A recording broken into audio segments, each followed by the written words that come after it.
بسم اللہ الرحمن الرحیم۔ السلام علیکم سامعین گرامی، آپ سن رہے ہیں اپنا پسندیدہ یوٹیوب آڈیو بکس چینل شام کی چائے۔ سامعین، انسپکٹر احمد یار خان کی ڈائریز میں سے ایک اور کہانی لے کے آپ کی خدمت میں حاضر ہیں۔ کہانی کا عنوان ہے پاپی کا پیار۔ تو آئیے شروع کرتے ہیں۔ انسان کی فطرت ایک عجوبہ ہے۔ اگر آپ پولیس کا ریکارڈ دیکھیں تو بعض وارداتوں کو آپ ناقابل یقین تصور کریں گے اور کہیں گے کہ کوئی انسان یہ حرکت نہیں کر سکتا۔ روپے، پیسے اور جائیداد کا لالچ، عورت کی محبت، حسد اور رقابت کا جذبہ بعض انسانوں پر جن کی طرح سوار ہو جاتا ہے اور ان سے ایسی حرکتیں کرا لیتا ہے جو ہوش والے انسانوں کے لیے ناقابل یقین ہوتی ہیں۔ بلکہ ایسی حرکت کرنے والا انسان خود بھی جب پکڑا جاتا ہے تو حیران رہ جاتا ہے کہ اس نے یہ واردات کی تھی۔ پھر اسے بچاؤ کی صورت نظر نہیں آتی تو وہ اقبال جرم کر لیتا ہے۔ یہ واردات جو میں آپ کو سنانے لگا ہوں ایسی ہی وارداتوں میں سے ایک ہے۔ شام کے 4 بج رہے تھے۔ عابد نام کا ایک آدمی، عمر 35 سال سے ذرا زیادہ، تھانے میں آیا۔ رپورٹ درج کرائی کہ اس کی بچی جس کی عمر 3 مہینے ہے گم ہو گئی ہے۔ گمشدگی 1 بجے کے لگ بھگ ہوئی ہے۔ گھر میں بچی کی ماں تھی اور نانی۔ بچی کا باپ جو رپورٹ دینے آیا تھا بسلسلہ کاروبار گھر سے باہر تھا۔ 3 بجے سے اطلاع پہنچی کہ بچی کو کوئی اٹھا کر لے گیا ہے۔ وہ گھر آیا اور یقین کر کے کہ بچی کو کوئی پڑوسی عورت یا کوئی بچہ پیار سے نہیں اٹھا لے گیا، تھانے میں رپورٹ دینے آ گیا۔ میں عابد کے ساتھ اس کے گھر گیا۔ بڑا اچھا مکان تھا جو ایک محلے میں واقع تھا۔ عابد کا کاروبار اچھا تھا۔ اس کے 2 مکان کرائے پر چڑھے ہوئے تھے۔ گھر میں عابد اپنی بیوی کے ساتھ رہتا تھا۔ اس کے والدین مر چکے تھے۔ گھر میں ایک نوکرانی تھی جس کے خلاف شک کی کوئی گنجائش نہیں تھی، کیونکہ بچی کی ماں کے بیان کے مطابق وہ صبح 10 بجے کے قریب کام سے فارغ ہو کر اپنے گھر چلی گئی تھی اور بچی کی گمشدگی کے نصف گھنٹے بعد آئی تھی۔ عابد چونکہ گھر نہیں تھا اس لیے ابتدائی معلومات عابد کی بیوی سے لینی تھی۔ میں نے عابد اور اس کی ساس کو دوسرے کمرے میں بھیج دیا۔ عابد کی بیوی جس کا نام فرزانہ تھا کو اس کے کمرے میں لے گیا جہاں بچی سوئی ہوئی تھی۔ اس کمرے میں قیمتی فرنیچر تھا۔ اس سے معلوم ہوتا تھا کہ عابد کا کاروبار بہت اچھا چل رہا ہے۔ میں نے فرزانہ میں پہلی چیز یہ نوٹ کی کہ اس کی عمر 20 سال ہے۔ عابد کی عمر 35 سال سے کچھ زیادہ تھی۔ دوسری چیز یہ نوٹ کی کہ آنکھیں صاف شفاف تھیں۔ میں نے ان آنکھوں کو بہت غور سے دیکھا۔ ان میں آنسوؤں کا کوئی نشان نہ تھا۔ سرما موجود تھا۔ چہرہ جوانی کے جوش سے دمک رہا تھا۔ اس پر مجھے افسوس اور غم کا کوئی کھرا کھوج نہیں ملا۔ اس نے گہرا میک اپ کر رکھا تھا جس کی اسے ضرورت نہیں تھی کیونکہ خدا نے اسے گورا رنگ دیا تھا۔ ان دنوں بالوں کا فیشن کچھ اور تھا۔ فرزانہ نے اس فیشن میں یہ اضافہ کیا ہوا تھا کہ کانوں کے قریب سے بال کاٹ کر لمبی کلمیں بنائی ہوئی تھیں۔ لباس شوخ رنگ کا تھا۔ میں نے جب اسے کہا تھا کہ آپ میرے ساتھ اس کمرے میں چلیں جہاں سے بچی گم ہوئی ہے تو وہ 20 سال کی پردہ نشین لڑکیوں کی طرح شرمائی یا جھینپی نہیں، بلکہ فوجیوں کی طرح چٹاخ پٹاخ چلتی میرے آگے آگے کمرے میں چلی گئی اور بولی، آئیے۔ ایک تو کوٹھیوں میں رہنے والے لوگ ہوتے ہیں جن میں عجیب طرح کی شو بازی ہوتی ہے، اور ایک گنجان اور پرانے محلوں میں رہنے والی ایک خاص کلاس ہوتی ہے جس کی تعلیم کم، سوسائٹی ان پڑھ اور کاروبار سے آمدنی بہت ہی زیادہ ہوتی ہے۔ ان میں مضحکہ خیز قسم کی شو بازی ہوتی ہے۔ اس کلاس کی لڑکیاں بھانڈوں کی سی حرکتیں کرتی ہیں۔ یہی حال اس لڑکی کا تھا۔ وہ مجھ پر روب گانٹ رہی تھی کہ ہم پیسے والے ہیں اور میں ایڈوانس لڑکی ہوں۔ پھر بھی میں نے اس کے متعلق کوئی بری رائے قائم نہ کی۔ میں نے سوچا کہ 20 سال عمر ہی کیا ہوتی ہے، ابھی اس کا ذہن کچا ہے۔ مجھے یہ جتانا چاہتی ہے کہ تم تھانے دار ہو تو کیا ہوا، میں بڑے امیر آدمی کی بیوی ہوں۔ میں نے کمرے میں جا کر پوچھا کہ بچی کہاں تھی؟ اس نے دیوان پر ہاتھ رکھ کر کہا، سو گئی تھی، میں اسے یہاں ڈال گئی تھی۔ میں نے دیوان کو بڑی غور سے دیکھا، کمرے کے دروازوں کا جائزہ لیا۔ ایک اندر کھلتا تھا، ایک دوسرے کمرے میں، اور اس کے بالمقابل ایک اور دروازہ تھا جو ڈیوڑی میں کھلتا تھا، اور ڈیوڑی کا دروازہ گلی میں کھلتا تھا جو فرزانہ کے بیان کے مطابق دن کے وقت کھلا رہتا اور رات کو بند ہوتا تھا۔ فرزانہ نے بیان دیا کہ صبح سے اس کی ماں آئی ہوئی تھی۔ فرزانہ کے ماں باپ اس شہر کے دور دراز محلے میں رہتے تھے۔ 11 بجے صبح فرزانہ نے بچی کو دودھ پلایا اور وہ سو گئی۔ اس نے بچی کو دیوان پر ڈال دیا اور ماں کے ساتھ دوسرے کمرے میں چلی گئی۔ 1 بجے کے بعد بچی کا خیال آیا کہ جاگ اٹھی ہوگی۔ جا کے دیکھا تو بچی غائب تھی۔ ڈیوڑی کی طرف کھلنے والا دروازہ کھلا تھا۔ نکرانی 11 بجے سے پہلے گھر چلی گئی تھی۔ فرزانہ ماں کو بتائے بغیر پڑوس کے 3 گھروں میں گئی۔ وہاں کی عورتیں اور ایک گھر کی ایک لڑکی بچی سے بہت پیار کرتی تھیں۔ فرزانہ اس خیال سے وہاں گئی کہ شاید مذاق سے کوئی بچی کو اٹھا لے گیا ہو۔ ان میں سے کسی نے ایسی حرکت نہیں کی تھی۔ ایک گھر سے اسے پتہ چلا کہ فرزانہ کے خامد کی پہلی بیوی اس کے ہاں آئی تھی اور کچھ دیر بیٹھ کر چلی گئی تھی۔ فرزانہ نے کہا، مجھے اس پر شک ہے۔ یہ میرے لیے نیا انکشاف تھا کہ عابد کی ایک اور بیوی بھی ہے۔ میں نے فرزانہ سے پوچھا کہ اسے اس بیوی پر جس کا نام جمیلہ تھا کیوں شک ہے۔ اس کے بیان سے معلوم ہوا کہ 12 سال ہوئے عابد نے جمیلہ کے ساتھ شادی کی تھی، لیکن کوئی اولاد نہ ہوئی۔ 10 سال گزر گئے تو اولاد کی کوئی امید ہی نہ رہی۔ عابد بیوی کا علاج کراتے کراتے مایوس ہو گیا تو اس نے دوسری شادی کا فیصلہ کیا۔ جائیداد خاصی تھی، اس کا کوئی وارث تو ہونا چاہیے تھا۔ جمیلہ کے لیے یہ بہت بڑا صدمہ تھا۔ اس نے عابد کی منت سماجت کی کہ دوسری شادی نہ کرے۔ عابد نہ مانا اور اس نے فرزانہ کے ماں باپ سے رشتہ مانگا۔ رشتہ مل گیا اور شادی ہو گئی۔ اب عابد اور فرزانہ کی شادی کو 2 سال ہو گئے تھے۔ دوسرے سال کے آخر میں یہ بچی پیدا ہوئی جو گم ہو گئی۔ فرزانہ نے بتایا کہ جب وہ اس گھر میں آئی تو جمیلہ نے اسے کہا تھا کہ اس گھر میں کبھی بچہ پیدا نہیں ہوگا اور اگر تم نے بچے کو جنم دیا تو وہ اس گھر میں نہیں رہے گا۔ خامد جمیلہ کو اپنے پاس گھر میں رکھنا چاہتا تھا، لیکن وہ میکے چلی جاتی تھی اور یہاں ہفتے میں 1-2 دن ہی رہتی تھی۔ اس 2 سال کے عرصے میں جمیلہ نے فرزانہ کے کہنے کے مطابق اسے کئی بار دھمکی دی کہ اگر تم نے بچے کو جنم دینا ہے تو اسے اپنے میکے میں رکھنا، وہ یہاں نہیں رہ سکے گا۔ اب بچی لاپتہ ہو گئی اور فرزانہ پڑوس کے 3 گھروں میں گئی تو ایک گھر سے اسے پتہ چلا کہ جمیلہ آئی تھی اور کچھ دیر بیٹھ کر چلی گئی تھی۔ میرے پوچھنے پر فرزانہ نے بتایا کہ جب سے بچی پیدا ہوئی ہے جمیلہ یہاں 2 بار آئی ہے، دونوں بار ایک رات یہاں رہ کر چلی گئی تھی۔ خامد کے ساتھ کھچی کھچی رہتی تھی۔ خامد اس کا بہت خیال رکھتا تھا، اسے خوش رکھنے کی کوشش کرتا تھا۔ میں نے بہت سے سوال اپنے ذہن میں محفوظ کر لیے اور اس کمرے سے نکل کر دوسرے کمرے میں چلا گیا۔ وہاں سے نکلا تو تیسرے کمرے میں چلا گیا۔ یہ سونے کا کمرہ تھا۔ میں نے اسے غور سے دیکھا، دونوں پلنگوں کو دیکھا۔ میں جس چیز کی تلاش میں تھا وہ مجھے نظر نہیں آ رہی تھی۔ میں نے یہ چیزیں بھی اپنے ذہن میں محفوظ کر لیں۔ میں نے فرزانہ سے کہا کہ وہ اس عورت کو بلا لائے جس کے پاس جمیلہ آج آئی تھی۔ میں نے اتنی دیر کے لیے عابد کو الگ کمرے میں بٹھا لیا۔ میں نے پہلا سوال یہ پوچھا، کیا آپ کو اپنی پہلی بیوی پر شک ہے کہ وہ بچی کو اٹھا کر لے گئی ہوگی؟ عابد نے سر جھکا لیا اور خاصی دیر کچھ سوچتا رہا۔ جب اس نے سر اٹھا کر مجھے دیکھا تو میں نے کہا، آپ اور زیادہ وقت صرف کر لیں لیکن جواب سوچ سمجھ کر دیں۔ بہت بڑا جرم ہوا ہے۔ آپ کے منہ سے نکلے ہوئے الفاظ آپ کے خلاف بھی استعمال ہو سکتے ہیں اور یہ بھی ممکن ہے کہ آپ کے الفاظ مجھے گمراہ کر دیں اور آپ کو اپنی بچی کبھی نہ ملے۔ کہیے، آپ کو اپنی پہلی بیوی پر شک ہے؟ فرزانہ نے اس پر شک کیا ہے؟ اس نے پوچھا۔ یہ آپ فرزانہ سے پوچھیں، میں نے کہا، مجھے میرے سوال کا جواب دیں۔ ہو سکتا ہے اس نے انتقام کے طور پر بچی کو غائب کیا ہو، اس نے کہا، لیکن میں کہہ نہیں سکتا کہ مجھے اس پر شک ہے۔ آپ نے جمیلہ کے ساتھ 10 سال گزارے ہیں، میں نے پوچھا، کیا آپ نے کبھی محسوس کیا کہ اس میں اتنا بڑا جرم کرنے کی ہمت ہے؟ نہیں، اس نے جواب دیا، وہ شریف گھرانے کی عورت ہے۔ اولاد نہ ہونے کی وجہ کیا تھی؟ جمیلہ میں نقص تھا، عابد نے جواب دیا۔ میں نے مجبور ہو کر یہ دوسری شادی کی تھی۔ آپ نے جمیلہ کا علاج کروایا تھا؟ میں نے پوچھا۔ اگر کروایا ہے تو ڈاکٹر کون سا تھا؟ کوئی ایک ہو تو بتاؤں، اس نے جواب دیا۔ 10 برسوں میں کوئی ڈاکٹر حکیم، وید، سنیاسی اور سیانہ نہیں چھوڑا۔ دوسری شادی کے بعد جمیلہ کا رویہ کیا تھا؟ آپ سمجھ سکتے ہیں کہ اسے بہت صدمہ ہوا تھا، عابد نے جواب دیا۔ وہ زیادہ دن اپنے ماں باپ کے گھر رہتی ہے۔ میں اسے اپنے ساتھ رکھنا چاہتا تھا لیکن وہ بالکل ہی خاموش رہنے لگی تھی۔ جمیلہ اور فرزانہ کا کبھی لڑائی جھگڑا بھی ہوا ہے؟ میں نے پوچھا۔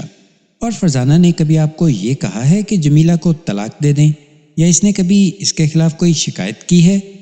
یہ تو روز ہی ہوتا ہے کہ فرزانہ جمیلہ کے خلاف کوئی نہ کوئی شکایت میرے آگے رکھ دیتی ہے، عابد نے جواب دیا۔ اور جب فرزانہ کی ماں یہاں آتی ہے تو جمیلہ کے خلاف باتوں کے سوا اور کوئی بات ہی نہیں کرتی۔ ایک بار اس نے یہاں تک کہہ دیا تھا کہ میں جمیلہ کے ہاتھ کا پانی بھی نہ پیا کروں۔ وہ بہت خطرناک عورت ہے۔ بچی کی گمشدگی سے کچھ روز پہلے فرزانہ کی ماں میرے ہاں ہر روز آ جاتی تھی اور مجھے جمیلہ کے متعلق پہلے سے زیادہ بھڑکانے لگی تھی۔ کہتی تھی کہ جمیلہ انہیں دھمکیاں دیتی ہے۔ اور اس کے رویے سے پتہ چلتا ہے کہ وہ ضرور کوئی وار کرے گی۔ پھر بچی غائب ہو گئی۔ فرزانہ کی ماں بھی وہیں تھی۔ اسے میں نے اپنے پاس بٹھایا تو اس نے مجھے کوئی سوال کرنے کی مہلت ہی نہ دی۔ جمیلہ کو برا بھلا کہنا شروع کر دیا اور یہ بھی کہا، عابد کو 100 بار کہا کہ اس ڈائن کو طلاق دے دے، کہیں ایسا نہ ہو کہ تجھے یا میری بیٹی کو لے بیٹھے۔ یہ لڑکا نہیں مانا اور آج نتیجہ دیکھ لو۔ مجھے 16 آنے یقین ہے کہ بچی کو وہی اٹھا کے لے گئی ہے۔ وہ محلے میں آئی تھی۔ کیا لینے آئی تھی؟ آپ تجربہ کار عورت ہیں، میں نے اسے کہا۔ وہ بچی کو لے جا کر کیا کرے گی؟ آپ کا دماغ کیا کہتا ہے؟ وہ بڑی چلاک عورت ہے، اس نے جواب دیا۔ اللہ جانے کیا کرے گی، اسے لے جا کر کہیں دبا دے گی۔ حسد ہے نا، وہ اتنی جل گئی ہے کہ بچی کو ہی غائب کر دیا ہے۔ وہ عورت میرے انتظار میں بیٹھی تھی جس کے ہاں جمیلہ آئی تھی۔ میں نے اسے اپنے پاس بلایا۔ سیدھی سادی شریف سی عورت تھی، اس کے منہ سے بات بھی نہیں نکل رہی تھی۔ میں نے تسلی دی، حوصلہ بڑھایا تو اس نے کچھ باتیں کی۔ اس سے پتہ چلا کہ جمیلہ اس کے گھر آئی تھی۔ عورتوں نے کمیٹی ڈالی ہوئی تھی، وہ اسی سلسلے میں آئی تھی۔ فرزانہ کے متعلق بھی باتیں ہوئی تھیں۔ میں نے بہت کریدا لیکن کوئی کام کی بات معلوم نہ ہوئی۔ یہ پتہ چلا کہ اس نے فرزانہ کے خلاف شدید غصے کی کوئی بات نہیں کی تھی، روئی ضرور تھی، اور اس نے یہ بھی کہا تھا کہ وہ عابد سے طلاق لینا چاہتی ہے، لیکن عابد نہیں مانتا۔ اس نے اعتراف بھی کیا تھا کہ عابد کے دل میں اس کی محبت ہے۔ میں نے اس عورت سے پوچھا، تمہارے گھر سے اٹھ کر جمیلہ کہاں گئی تھی؟ اسے کچھ پتہ نہیں تھا۔ وہ اندر بیٹھی رہی تھی اور جمیلہ نکل گئی تھی۔ پولیس میں تفتیش اور سراغ رسانی کی ٹریننگ اسی طرح دی جاتی ہے جس طرح فوج میں فوجی ٹریننگ، لیکن جنگ میں بعض اوقات اس ٹریننگ کو نظر انداز کر کے ایسے طریقے اختیار کیے جاتے ہیں جن کا ذکر کسی سرکاری کتاب میں نہیں آتا۔ اسی طرح تفتیش کے دوران بھی ایسے موقع آ جاتے ہیں کہ اپنی عقل سے کام لینا پڑتا ہے۔ تفتیش میں بعض حالتوں میں ہم بولنے والے کی باتوں کی طرف اتنا دھیان نہیں دیتے جتنا اس کے چہرے کو دیکھتے ہیں کہ اس پر کیسے کیسے رنگ آتے ہیں اور اس کی آنکھوں کی پتلیاں کس طرح پھرتی ہیں۔ یہ فہم و فراست اور انسان شناسی کا کھیل ہوتا ہے۔ اگر آپ میں عقل ہے تو آپ جیت گئے، ورنہ ملزم جیت گیا۔ اس بچی کی گمشدگی کی تفتیش میں مجھے اپنی عقل سے زیادہ کام لینے کی ضرورت محسوس ہوئی۔ میں نے پہلا کام یہ کیا کہ ان تمام افراد پر جن کا اوپر ذکر کر چکا ہوں کوئی جرح نہ کی، اور نہ ہی انہیں یہ تاثر دیا کہ میں اس کے بعد بھی ان کے بیان لوں گا۔ انہیں بالکل شک نہیں ہوا کہ یہ تو ابتدائی کارروائی ہے اور یہ محض ایک تعارفی رسم ہے۔ میں عورتوں سے الگ عابد کے ساتھ بیٹھ گیا۔ نوکرانی چائے لے آئی، وہ ٹرے میں سے پیالیاں اٹھا کر تپائی پر رکھ رہی تھی۔ تو اچانک میرے دماغ میں ایک سوال آیا جو میں نے نوکرانی کی موجودگی میں عابد سے پوچھا، کھانا کون پکاتا ہے؟ نوکرانی نے جواب دیا، میں پکاتی ہوں جی۔ میں نے پوچھا، آج کس نے پکایا تھا؟ عابد نے کہا، میں تو صبح ہی نکل گیا تھا، اسی نے پکایا ہوگا۔ نوکرانی نے کہا، میں خود پکا کر گئی تھی۔ میں نے پوچھا، کتنے بجے؟ اس نے کہا، 12 بج گئے تھے جب میں گھر سے نکلی تھی۔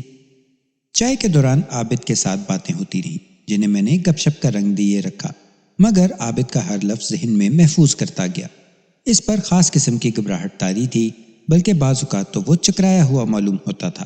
جمیلہ کو وہ طلاق دینے پر آمادہ نہیں تھا، فرزانہ کو وہ پسند کرتا تھا، وہ آخر خوبصورت اور جوان لڑکی تھی، لیکن عابد کی باتوں سے معلوم ہوتا تھا کہ اس نے اولاد کی خاطر یہ تجربہ کیا ہے اور اب اس تجربے سے پریشان ہے۔ بعض باتیں تو بالکل ہی اکھڑی اکھڑی کرتا تھا۔ فرزانہ کی ماں کے متعلق اس کی رائے اچھی نہیں تھی۔ اس نے کھل کر کوئی الزام نہیں لگایا، لیکن صاف پتہ چلتا تھا کہ اس عورت کو اپنے گھر میں پسند نہیں کرتا۔ میں نے دانستہ کوئی سوال نہ کیا، میں بھی بنیاد بنا رہا تھا۔ میں نہیں چاہتا تھا کہ کسی کو پتہ چلنے دوں کہ میری بنیاد کیا ہے۔ میں جب وہاں سے اٹھا اور تھانے کی طرف چلا تو میرے سامنے 2 راستے آئے۔ ایک یہ کہ فرزانہ نے بچی کو خود غائب کیا ہے، جس کے پیچھے مقصد یہ ہے کہ جمیلہ پر الزام عائد کر کے عابد کو اکسایا جائے کہ وہ جمیلہ کو طلاق دے دے۔ دوسرا یہ کہ جمیلہ نے بچی غائب کی ہے، جو حسد اور رقابت کی انتہا ہے۔ میں نے ایسی وارداتیں بھی دیکھی تھیں کہ بے اولاد عورتوں نے دوسری عورتوں کے دودھ پیتے بچوں کو جان سے مار دیا۔ یہ ممتا کے جذبے کی پیاس کا بڑا ہی خطرناک رخ ہوتا ہے۔ لیکن اس سوال نے مجھے پریشان کر دیا کہ بچی کو فرزانہ نے خود غائب کیا یا جمیلہ نے، تو مقصد حاصل کر کے کیا بچی خود ہی واپس آ جائے گی یا قتل ہو چکی ہوگی؟ کیا ان دونوں میں سے جس نے بھی یہ جرم کیا ہے وہ اس قدر پختہ کار مجرم ہے کہ جرم کی آخری کڑی تک سکیم بنائی ہے؟ اگر ایسا ہے تو ملزمہ کو کسی پختہ کار مرد یا مردوں کا تعاون حاصل ہے۔ اب جمیلہ کو دیکھ کر مجھے یہ رائے قائم کرنی تھی کہ آیا اس جرم کی صلاحیت اس میں ہے یا نہیں۔ میں نے عابد سے جمیلہ کے گھر کا اتا پتہ لے لیا تھا۔ جمیلہ کے گھر گیا تو اس کا باپ ملا۔ مجھے دیکھتے ہی اس کے آنسو نکل آئے۔ کہنے لگا، یہ وقت بھی مجھے دیکھنا تھا کہ میرے دروازے پر پولیس کھڑی ہوگی۔ وہ مجھے اندر لے گیا اور میری ٹھوڑی چھو کر پھر ہاتھ باندھ کر التجا کی، مجھ پر ایک کرم کریں کہ میری بیٹی کو تھانے نہ بلائیں۔ میری ساری عمر کی کمائی صرف عزت ہے۔ ان بدمعاش عورتوں نے میری بیٹی پر الزام عائد کیا ہے کہ وہ بچی کو اٹھا لائی ہے۔ آپ کو کیسے پتا چلا؟ میں نے پوچھا۔ عابد بتا گیا ہے، اس نے جواب دیا۔ 2 گھنٹے ہوئے یہاں آیا تھا۔ اس نے میرے سامنے جمیلہ کو کہا تھا کہ بچی گم ہو گئی ہے اور فرزانہ اور اس کی ماں جمیلہ پر شک کر رہی ہیں۔ کیا عابد کو بھی شک تھا؟ میں نے پوچھا۔ اس نے آپ سے یا جمیلہ سے اس قسم کی بات کہی تھی کہ وہ بچی واپس کر دے؟ بالکل نہیں، اس نے کہا۔ وہ صرف بتانے آیا تھا اور بہت پریشان تھا۔ جمیلہ اس وقت سے رو رہی ہے اور پریشان ہے۔ عابد کے متعلق آپ کی کیا رائے ہے؟ اتنا سیدھا آدمی ہے کہ آپ اسے بدھو کہہ سکتے ہیں، اس نے جواب دیا۔ اس نے دوسری شادی جائیداد کا وارث پیدا کرنے کے لیے کی ہے، مگر غلط لوگوں کی باتوں میں آ کر پھنس گیا ہے۔ جائیداد کتنی ہے؟ 3 مکان اور بازار میں 2 دکانیں ہیں۔ بینک میں پیسہ بھی بہت ہے اور لاکھوں کا چالو کاروبار ہے۔ یہ اکثر ہوتا ہے کہ تفتیش میں کسی کو شامل کریں تو وہ رو پڑتا ہے، لیکن اس سے یہ رائے قائم کرنا کہ اس کا اس جرم کے ساتھ کوئی تعلق نہیں غلط ہوتا ہے۔ رونے رونے میں فرق ہوتا ہے اور اس فرق کو کوئی پولیس والا ہی سمجھ سکتا ہے۔ جمیلہ کے باپ کے آنسو ایک شریف آدمی کے آنسو تھے۔ میں نے اسے یقین دلایا کہ اس کی عزت کا پورا خیال رکھوں گا اور آئندہ اس کے گھر آنا پڑا تو وردی پہن کے نہیں آؤں گا اور رات کو آؤں گا۔ مسلمان جرم کرنے سے تو گھبراتے نہیں تھے۔ مجھ میں اتنی شرم موجود تھی کہ ان کی عورتوں کی عزت کا میں خیال رکھتا تھا۔ یہ آدمی تو تھا ہی بھلا مانس۔ میں نے اسے کہا کہ جمیلہ کو میرے پاس بھیج دے اور کوئی فکر نہ کرے۔ جمیلہ آئی تو باپ بھی ساتھ آ گیا۔ میں نے اسے کہا کہ وہ ذرا باہر چلا جائے کیونکہ مجھے کچھ ایسی باتیں بھی پوچھنی ہیں جو جمیلہ شاید اس کے سامنے نہ بتائے۔ باپ باہر نکلا تو جمیلہ گھبرا گئی۔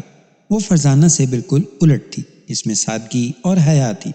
فرزانہ بھی خوبصورت تھی، لیکن میری رائے میں جمیلہ زیادہ خوبصورت تھی، اور میں یہ کہتے ہوئے نہیں جھجکوں گا کہ فرزانہ کی خوبصورتی جنسی جذبات کو ابھارتی تھی اور جمیلہ کی خوبصورتی میں جو کشش تھی اس میں پاکیزہ تاثر تھا۔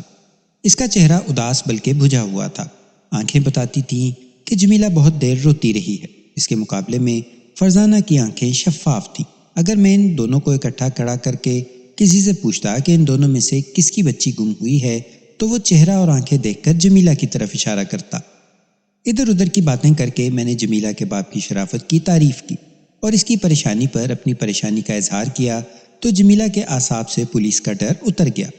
میں نے اسے بتایا کہ میں یہ یقین لے کر نہیں آیا کہ بچی آپ نے اغوا کی ہے، میں یہ یقین کرنے آیا ہوں کہ آپ بے گناہ ہیں تاکہ میں اصل مجرم کو پکڑوں۔ اس طرح کی یقین دہانی سے وہ اطمینان سے بولنے پر آمادہ ہو گئی۔ میں نے اس سے پوچھا، آپ نے کبھی عابد سے طلاق لینے کی سوچی ہے؟ میں اسے بہت دفعہ کہہ چکی ہوں مگر وہ نہیں مانتا، اس نے جواب دیا۔ اس کے مجبور کرنے پر کبھی کبھی اس کے گھر چلی جاتی ہوں، اسی کی خاطر رات کو بھی اس کے پاس رہتی ہوں۔ صبح کو فرزانہ گھر میں کوئی نہ کوئی بہانہ بنا کر طوفان کھڑا کر دیتی ہے۔ عابد اپنے کام پر چلا جاتا ہے اور میں یہاں آ جاتی ہوں۔ اس نے کبھی فرزانہ کے خلاف بات کی ہے؟ کبھی نہیں، اس نے کہا۔ میں جب ماں باپ کے گھر ہوتی ہوں تو عابد شام کو گھر جانے سے پہلے روزانہ یہاں آتا ہے۔ میں نے اس کے سامنے فرزانہ کا کبھی نام نہیں لیا، اس لیے وہ بھی اس کے متعلق کوئی بات نہیں کرتا۔ آپ کو عابد اپنے گھر رکھنے کے لیے بھی کہتا رہا ہے؟ اس کی خواہش تو یہی تھی، لیکن فرزانہ برداشت نہیں کر سکتی کہ میں وہاں رہوں۔ اس نے کہا، جب فرزانہ کے پیٹ میں یہ بچی تھی تو عابد کی یہ ضد پہلے سے زیادہ ہو گئی تھی کہ میں اس کے ساتھ رہوں۔ میرا خیال تھا کیونکہ فرزانہ اس حالت میں ہے اس لیے وہ مجھے گھر رکھنا چاہتا ہے، لیکن گھر میں نوکرانی ہے اس لیے کام کاج کی تو کوئی تکلیف نہیں۔ سچی بات یہ ہے کہ میں فرزانہ کی خدمت اور تیمارداری کے لیے تیار نہیں تھی۔ عابد اصرار کرتا رہا اور میں ٹالتی رہی۔ ایک روز عابد نے مجھے غصے سے کہا، جمیلہ، میرا گھر صرف تم آباد کرو گی، فرزانہ میرے گھر کی مالک نہیں بن سکتی۔ میں نے اسے کہا کہ خدا نے تمہاری مراد پوری کی ہے، تمہاری جائیداد کا وارث آ رہا ہے۔ وہ ناراض ہو گیا۔ 3 روز بعد آیا تو اس نے مجھے 2 کاغذ دیے۔ کہنے لگا کہ 2 مکان 1 دکان تمہارے نام کر دی ہے، یہ رجسٹری کے کاغذات ہیں۔ میں نے یہ کاغذ ہاتھ میں لیے تو میرے ہاتھ کانپنے لگے۔ دراصل جی بات یہ ہے کہ محلے برادری کے لوگ میری اور عابد کی محبت کی مثال دیا کرتے تھے۔ یہ کہتے ہوئے جمیلہ ہچکیاں لے کر رونے لگی۔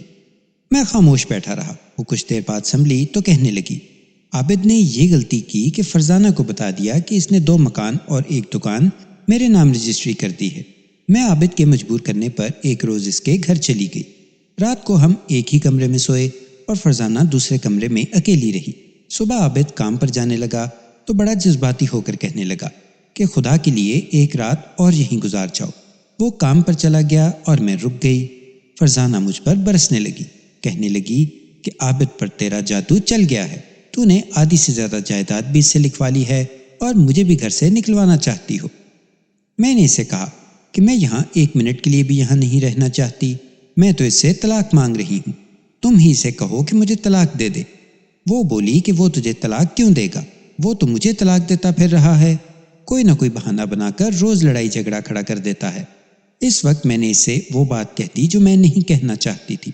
میں نے کہا کہ عابد نے تمہارے ساتھ اسی لیے شادی کی تھی کہ تم اس کا بچہ جنو، اسے حرام کے بچے کی خواہش نہیں تھی۔ وہ تو میں بھی جن سکتی تھی، صرف شرم اتارنے کی بات تھی، تم نے اتار دی، میں نہیں اتار سکی۔ پھر فرزانہ نے جو طوفان برپا کیا وہ میں بیان نہیں کر سکتی۔ جمیلہ کی بات سن کر میں چونک اٹھا اور پوچھا کہ یہ حرام حلال کا کیا قصہ ہے؟ اس نے ایک انکشاف کر کے میرے لیے راستہ ہموار کر دیا۔ جمیلہ نے کہا، یہ بچی عابد کی نہیں ہو سکتی، 4 سال تک ہماری کوئی اولاد نہ ہوئی تو عابد نے میرا علاج شروع کر دیا۔ 1 سال تک ہم نے بہت سے ڈاکٹروں اور حکیموں کے علاج کروائے۔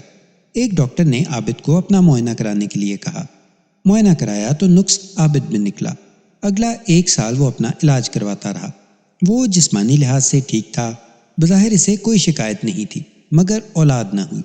ایک ڈاکٹر نے دلی کی ایک لیڈی ڈاکٹر اور 2 ڈاکٹروں کے پتے دیے اور مشورہ دیا کہ وہ اسپیشلسٹ ہیں، ان کے سوا اور کوئی صحیح رائے نہیں دے سکے گا۔ ہم دلی چلے گئے۔ لیڈی ڈاکٹر نے میرا پورا معائنہ کیا اور بتایا کہ مجھ میں کوئی نقص نہیں۔ ہم 3 روز دلی میں رہے۔ عابد نے ایک ڈاکٹر سے معائنہ کروایا، اس کے خون اور دوسری چیزوں کا ٹیسٹ لیا گیا۔ ڈاکٹر نے لکھ دیا کہ قدرت نے اس کے خون میں اولاد پیدا کرنے والے جراثیم پیدا ہی نہیں کیے، یہ قدرتی نقص ہے جس کا کوئی علاج نہیں۔ ہم دوسرے ڈاکٹر کے پاس گئے، اسے یہ نہیں بتایا کہ ہم ایک اسپیشلسٹ سے معائنہ کروا کر آئے ہیں۔ اس نے بھی پہلے ڈاکٹر کی طرح لیبارٹری میں معائنہ کیا اور لکھ دیا کہ عابد کا خون اولاد پیدا کرنے کے قابل نہیں ہے۔ اس نے بھی یہی کہا کہ وہ دوائیوں کا کوئی اثر نہیں ہوگا کیونکہ یہ نقص پیدائشی ہے۔ عابد اداس ہو گیا، اس کے آنسو بھی نکل آئے تھے، لیکن وہ پھر اپنے آپ کو دھوکہ دینے لگا، کہتا تھا کہ ڈاکٹر بکواس کرتے ہیں۔ آپ مجھے ان ڈاکٹروں اور لیڈی ڈاکٹر کے پتے بتا سکتی ہیں؟ میں نے پوچھا۔ ہاں، میں پتے بھی بتا سکتی ہوں، اور اتفاق سے تمام ڈاکٹروں کے نسخے اور ان دونوں ڈاکٹروں کی اور لیڈی ڈاکٹر کی رپورٹیں میرے پاس محفوظ ہیں۔ وہ اندر گئی اور کاغذوں کا ایک پلندہ لے آئی جو اس نے نتھی کر رکھا تھا۔ اس سے مجھے اندازہ ہوا کہ پڑھی لکھی اور سلیقہ شعار عورت ہے۔ میں نے تمام نسخے دیکھے جو بہت سے ڈاکٹروں اور حکیموں کے تھے۔ اس میں دلی والی لیڈی ڈاکٹر اور دونوں ڈاکٹروں کی رپورٹیں بھی تھیں۔ میں نے یہ رپورٹیں اپنے پاس رکھ لیں اور باقی کاغذات جمیلہ کو دے دیے۔ جمیلہ نے کہا، عابد نے یہ امید لگائے رکھی کہ اس کی اولاد ہو سکتی ہے، مگر مجھے یقین تھا کہ یہ امید جھوٹی ہے۔ وہ اولاد کی خاطر ایسا دیوانہ ہو گیا کہ اس نے دوسری شادی کر لی۔ آپ نے اسے دوسری شادی سے روکا تھا؟ جی ہاں، میں نے روکا تھا۔ میں نے اسے محبت کے واسطے دیے تھے اور میں نے اسے یہ بھی کہا تھا کہ وہ ہاری ہوئی بازی پر میری محبت کو داؤ پر لگا رہا ہے، مگر اس نے میری منت کی کہ میں اسے قسمت آزمانے دوں۔ میں نے اسے کئی بار کہا کہ عابد تمہاری اولاد نہیں ہوگی، اپنے آپ کو دھوکہ نہ دو، لیکن آخر اس نے شادی کر لی۔ وہ چالاک آدمی نہیں ہے، میں اسے بچہ سمجھتی ہوں، اور وہ جب میرے پاس ہوتا ہے تو وہ اپنے آپ کو بچہ بنا لیتا ہے۔ یہ محض بچوں کی ضد تھی کہ اس نے شادی کر لی۔ وہ یہ ضد بھی کرتا تھا کہ میں اس کا ساتھ نہ چھوڑوں، لیکن میں اپنے دل پر پتھر نہ رکھ سکی۔ میں نے اس کی ضد پوری کرنے کی کوشش کی تھی، مگر فرزانہ نے اس گھر میں میرے وجود کو برداشت نہ کیا۔ میں ماں باپ کے گھر رہنے لگی۔ یہ تو آپ کو بتا چکی ہوں کہ عابد ہر روز میرے پاس آتا رہا، اور ایک روز اس نے یہ خبر سنائی کہ فرزانہ کی گود ہری ہونے والی ہے۔ اس کے بعد خوش ہونے کی بجائے اس نے یہ ضد اور تیز کر دی کہ میں اس کے ساتھ رہوں۔ پھر اس نے مجھے بتایا کہ فرزانہ کے ساتھ اس کی انبن ہو گئی ہے۔ وہ پہلے میکے جاتی تھی، اب نہیں جاتی، بلکہ اس کی ماں آ جاتی ہے اور کئی روز وہیں رہتی ہے۔ عابد نے مجھے یہ بھی بتایا کہ فرزانہ اور اس کی ماں اس کے آگے بچ جاتی ہیں۔ وہ کسی بات پر ناراض ہو تو زر خرید لونڈیوں کی طرح اس کی مٹھی چاپی کرتی ہیں۔ عابد اتنا سیدھا ہے کہ اس کا غصہ ٹھنڈا ہو جاتا ہے اور وہ ان کے جال میں پھنس جاتا ہے۔ میرا خیال ہے کہ وہ چکی میں پس رہا ہے، اسی لیے مجھے اپنے ساتھ رکھنا چاہتا ہے۔ آپ کا خیال ہے کہ یہ بچی عابد کی نہیں ہے؟ اگر معجزہ ہو گیا ہو تو میں کچھ کہہ نہیں سکتی، اگر نہیں تو یہ بچی عابد کی نہیں ہو سکتی۔ عابد مجھے اپنے ہاں رکھنے پر اس لیے زور دے رہا تھا کہ اسے فرزانہ کے چال چلن پر شبہ ہو گیا تھا۔ میں یہ نہیں بتا سکتی کہ بچی پیدا ہونے کے علاوہ اس کے پاس کوئی اور ثبوت بھی ہے یا نہیں۔ اس نے مجھے یہ کبھی نہیں کہا تھا کہ اسے فرزانہ کا چال چلن اچھا معلوم نہیں ہوتا۔ یہ شک مجھے ہوا ہے۔ میں نے جمیلہ پر بھی کوئی جرح نہ کی۔ اس کے بیان نے مجھے تفتیش کا ایک واضح رستہ بتا دیا تھا، لیکن اس کے بیان کو سچ مان لینا بھی دانشمندی نہیں تھی۔ ویسے جمیلہ نے مجھے متاثر ضرور کر دیا تھا۔ میں نے اس کے باپ کو بلایا اور اسے تسلی دی کہ گھبرانے کی کوئی بات نہیں، اور میں نے اسے یہ بھی کہا کہ جمیلہ کی باتیں اگر صحیح ثابت ہوئیں تو یہ اس کے حق میں بہتر نتیجہ برآمد کریں گی، اور ہو سکتا ہے کہ آپ کی ساری پریشانی ختم ہو جائے۔ میں نے وقت دیکھا، شام کے 8 بج رہے تھے۔ دلی جانے والی گاڑی میں 1 گھنٹہ اور کچھ منٹ باقی تھے۔ میں وقت ضائع نہیں کرنا چاہتا تھا۔ بچی کی برآمدگی سب سے پہلا کام تھا، لیکن سب سے پہلے تو یہ معلوم کرنا تھا کہ لڑکی لے کون گیا ہے۔ اس قسم کی صورتحال میں پولیس انسپکٹر کو قیافہ شناس، جوتشی اور نجومی بننا پڑتا ہے۔ مجرم کا کوئی سراغ نہیں تھا۔ موقع واردات شیشے کی طرح صاف تھا۔ اب تو مجھے بچی کے لواحقین کے دلوں میں سے بھید نکالنے تھے۔ مجھے یہ خطرہ بھی تھا کہ بچی قتل کر دی جائے گی، اور یہ خیال بھی آتا تھا کہ قتل کی جا چکی ہوگی۔ جمیلہ میں ایسے سنگین جرم کی صلاحیت نظر نہیں آئی تھی۔ میں نے تھانے میں جا کر مخبروں کی فوج کو بلایا اور دلی جانے کی تیاری بھی کرنے لگا۔ روانگی سے پہلے 2 آدمی آ گئے۔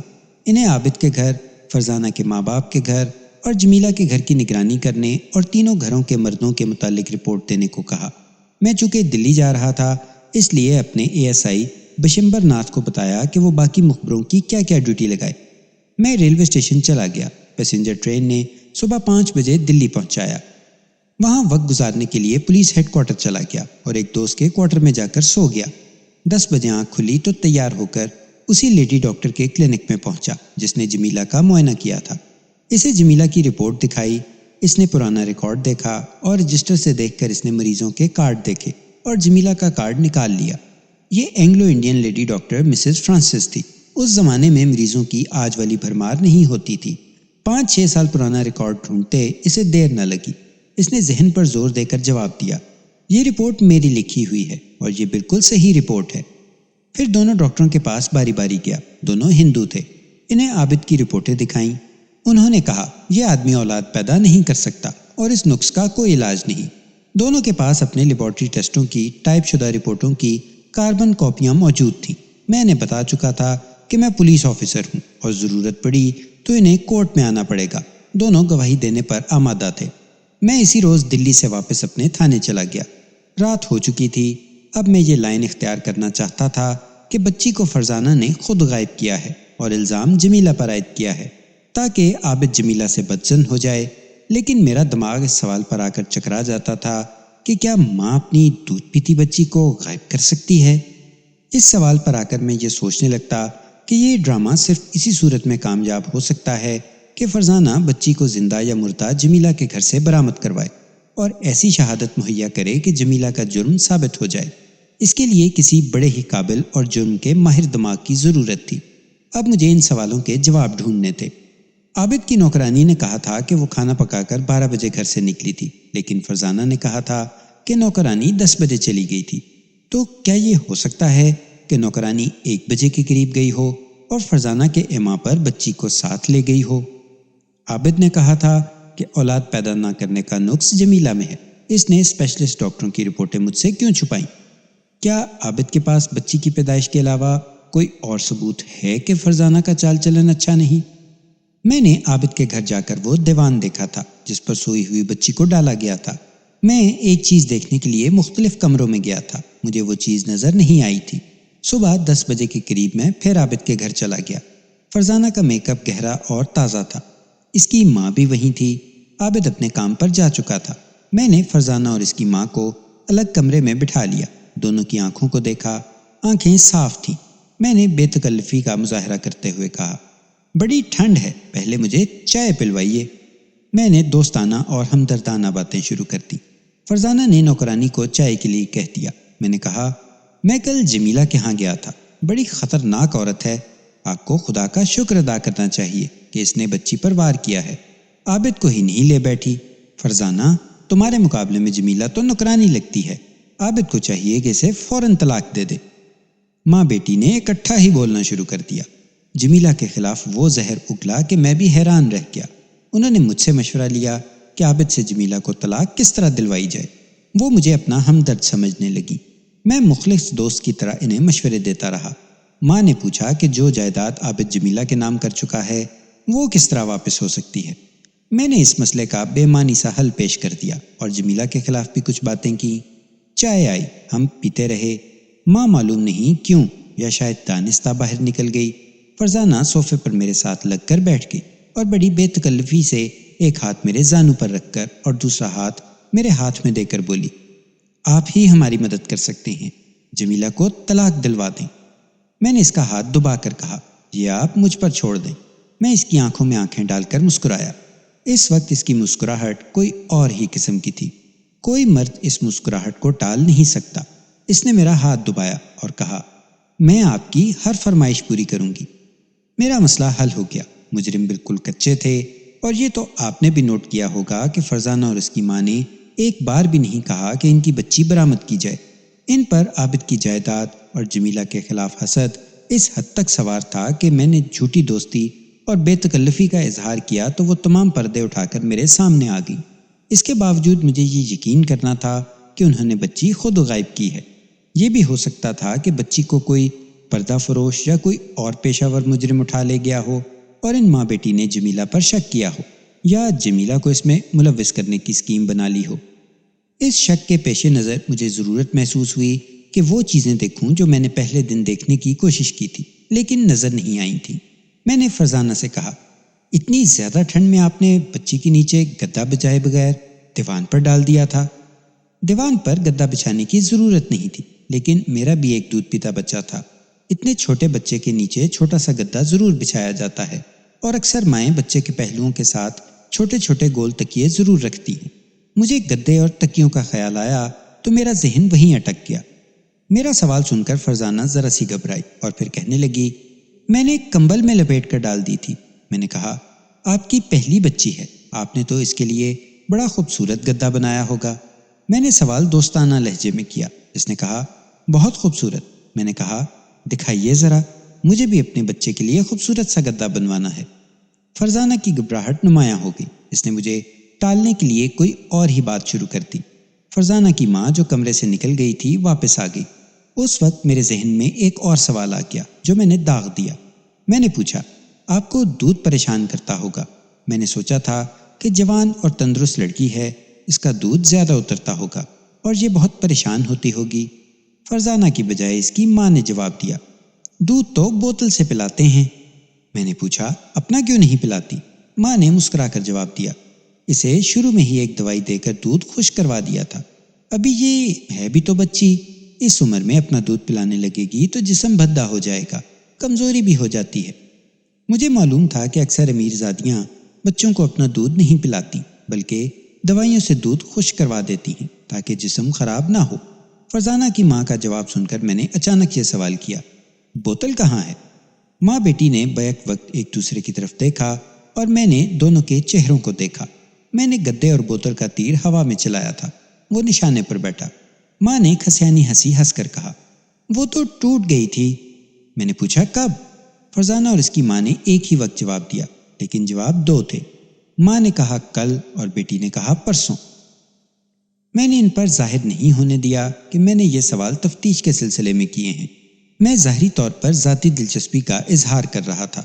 وہاں سے میں اٹھنے ہی لگا تھا کہ ایک نوجوان کمرے میں داخل ہوا۔ مجھے دیکھ کر وہ ٹھٹک گیا اور دروازے ہی میں رک گیا۔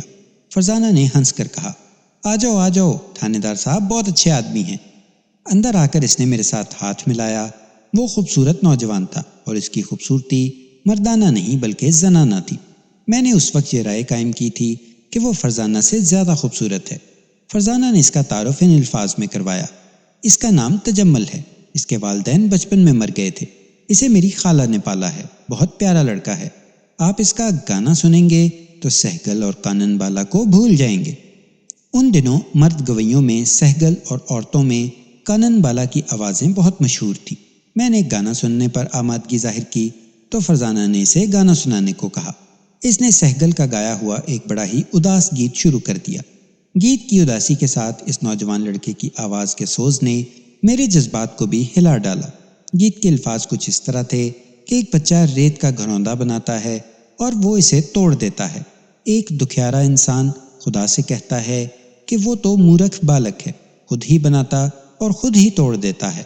تو خدا ہے، تیری شان یہ تو نہیں کہ بچے کی طرح خود ہی بنائے اور خود ہی بگاڑے۔ گیت کے آخری مصرے پر تجمل کے آنسو نکل آئے۔ وہ یتیم لڑکا تھا، میں اس کے جذبات کو اچھی طرح سمجھتا تھا۔ گیت کے الفاظ اس کے دل کی گہرائیوں سے نکل رہے تھے۔ گانے کے دوران فرزانہ کو میں نے دیکھا، وہ جن نظروں سے تجمل کو دیکھ رہی تھی، انہیں سمجھنے میں کم از کم مجھے کوئی غلطی نہیں لگ سکتی تھی۔ تجمل کے آنسو نکلے تو فرزانہ کے بھی آنسو نکل آئے۔ میں نے اس لڑکے کے ساتھ اس کے متعلق باتیں شروع کر دیں۔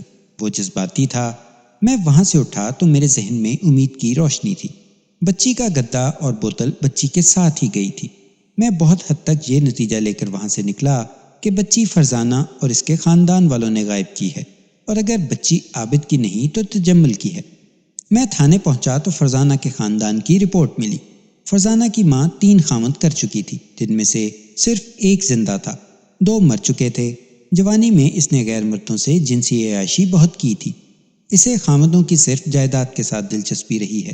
اس کے جو خامند مر گئے ہیں ان کے مکان اس نے اپنے نام لکھوا لیے، اور جو زندہ ہے اس نے اسے اس بنا پر طلاق دی تھی کہ وہ اس کا چال چلن اور اس کی نیت بھانپ گیا تھا۔ فرزانہ اس کے آخری خامند کی بیٹی ہے۔ پہلے خامدوں سے اس کے 2 بیٹے ہیں جو جوان ہو کر کہیں چلے گئے ہیں۔ فرزانہ کو وہ اپنے ڈھنگ کی ٹریننگ دے رہی ہے۔ کوئی شریف گھرانہ اس کی لڑکی کا رشتہ قبول کرنے کے لیے تیار نہیں تھا۔ عابد کے ساتھ یہ رشتہ فرزانہ کی خالہ نے 2-3 عورتوں کو ساتھ ملا کر کیا تھا۔ ظاہر ہے کہ دلچسپی عابد کی جائیداد کے ساتھ تھی۔ جمیلہ کے گھرانے کی رپورٹ صاف تھی۔ عابد اور فرزانہ کے گھر کے متعلق یہ اطلاع ملی کہ تجمل نام کا ایک خوبصورت لڑکا عابد کی غیر حاضری میں عابد کے گھر جاتا ہے۔ شادی سے پہلے بھی اس لڑکے کے فرزانہ کے ساتھ تعلقات بیان کیے گئے۔ میں نے عابد کی نوکرانی کو بھی ایک طرف کیا ہوا تھا۔ یہ میرا دانستہ اقدام تھا۔ اسے میں موقع دینا چاہتا تھا کہ یہ سمجھ لے کہ اسے تفتیش میں شامل نہیں کیا جائے گا۔ وہ اس جرم میں ضرور شامل تھی۔ میں نے عابد کو تھانے بلایا۔ اب میں سیدھی سیدھی باتیں کرنے کے قابل ہو گیا تھا۔ عابد سے میں نے کہا، مرد کا قدرتی نقص کوئی شرمندگی والی بات نہیں ہوتی۔ آپ شاید یہ اعتراف کرنے میں بے عزتی سمجھتے ہیں کہ آپ اولاد پیدا کرنے کے قابل نہیں۔ یہ وصف تو قدرت نے آپ کو دیا ہی نہیں، اس میں آپ کا کیا قصور ہے؟ عابد نے مجھے جھٹلانے کی کوشش کی۔ میں نے لیڈی ڈاکٹر اور دونوں ڈاکٹروں کی رپورٹیں اس کے آگے رکھ دی۔ وہ کبھی ان رپورٹوں کو دیکھتا اور کبھی ادھر ادھر دیکھتا، جس سے اس کی گھبراہٹ ظاہر ہوتی تھی۔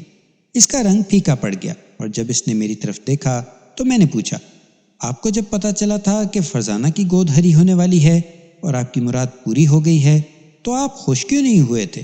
آپ کو افسوس کیوں ہوا تھا؟ فرزانہ کے ساتھ آپ کی انبن کیوں ہو گئی تھی؟ وہ واقعی سیدھا آدمی تھا۔ میں نے یہ سوال کر کے کوئی ایسا راز تو بے نقاب نہیں کیا تھا جو 7ویں زمین کے نیچے دفن تھا۔ اسے فوراً سمجھ لینا چاہیے تھا کہ پردے کی یہ باتیں مجھے فرزانہ اور جمیلہ نے بتائی ہیں، اور ڈاکٹروں کی رپورٹیں مجھے جمیلہ نے دی ہیں۔ اس کی آنکھیں ٹھہر گئیں، کسی ایک بھی سوال کا جواب نہ دیا۔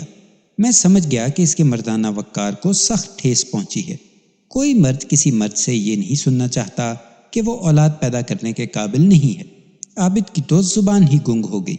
میں چند منٹ اس کے بولنے کا انتظار کرتا رہا، پھر میں نے بم پھینکا۔ میں نے کہا، کیا آپ کو یقین ہے کہ بچی کا باپ تجمل ہے؟ عابد کو یوں جھٹکا لگا جیسے میں نے اس کے جسم کے ساتھ بجلی کا ننگا تار لگا دیا ہو۔ اس نے بڑی دھیمی آواز میں پوچھا، آپ کو کس نے بتایا ہے، جمیلہ یا فرزانہ نے؟ جمیلہ کو تو اس بات کا علم ہی نہیں، میں نے کہا، اور فرزانہ اپنے گناہ کبھی تسلیم نہیں کرے گی۔ عابد صاحب، گھبرا نہ جائیں، میری مدد کریں، مجھے بچی برآمد کرنی ہے۔ وہ اچانک بڑی ہی جاندار آواز میں بول پڑا، مجھے اس بچی کے ساتھ کوئی دلچسپی نہیں ہے۔ بچی جمیلہ نے نہیں اٹھائی اور نہ اس نے اٹھوائی ہے۔ یہ صحیح ہے کہ فرزانہ کے ساتھ میری انبن ہو گئی ہے۔ شادی کے فوراً بعد تجمل نے میرے گھر آنا شروع کر دیا تھا۔ میں نے اپنی سادگی میں سے فرزانہ کا بھائی سمجھا تھا۔ میں اس حقیقت سے اچھی طرح واقف تھا کہ وہ اس کا خالہ زاد ہے، لیکن خالہ زاد سگے بھائی نہیں ہوتے۔ تھوڑے ہی عرصے میں مجھے شک ہونے لگا کہ فرزانہ اور تجمل کے تعلقات مشکوک ہیں۔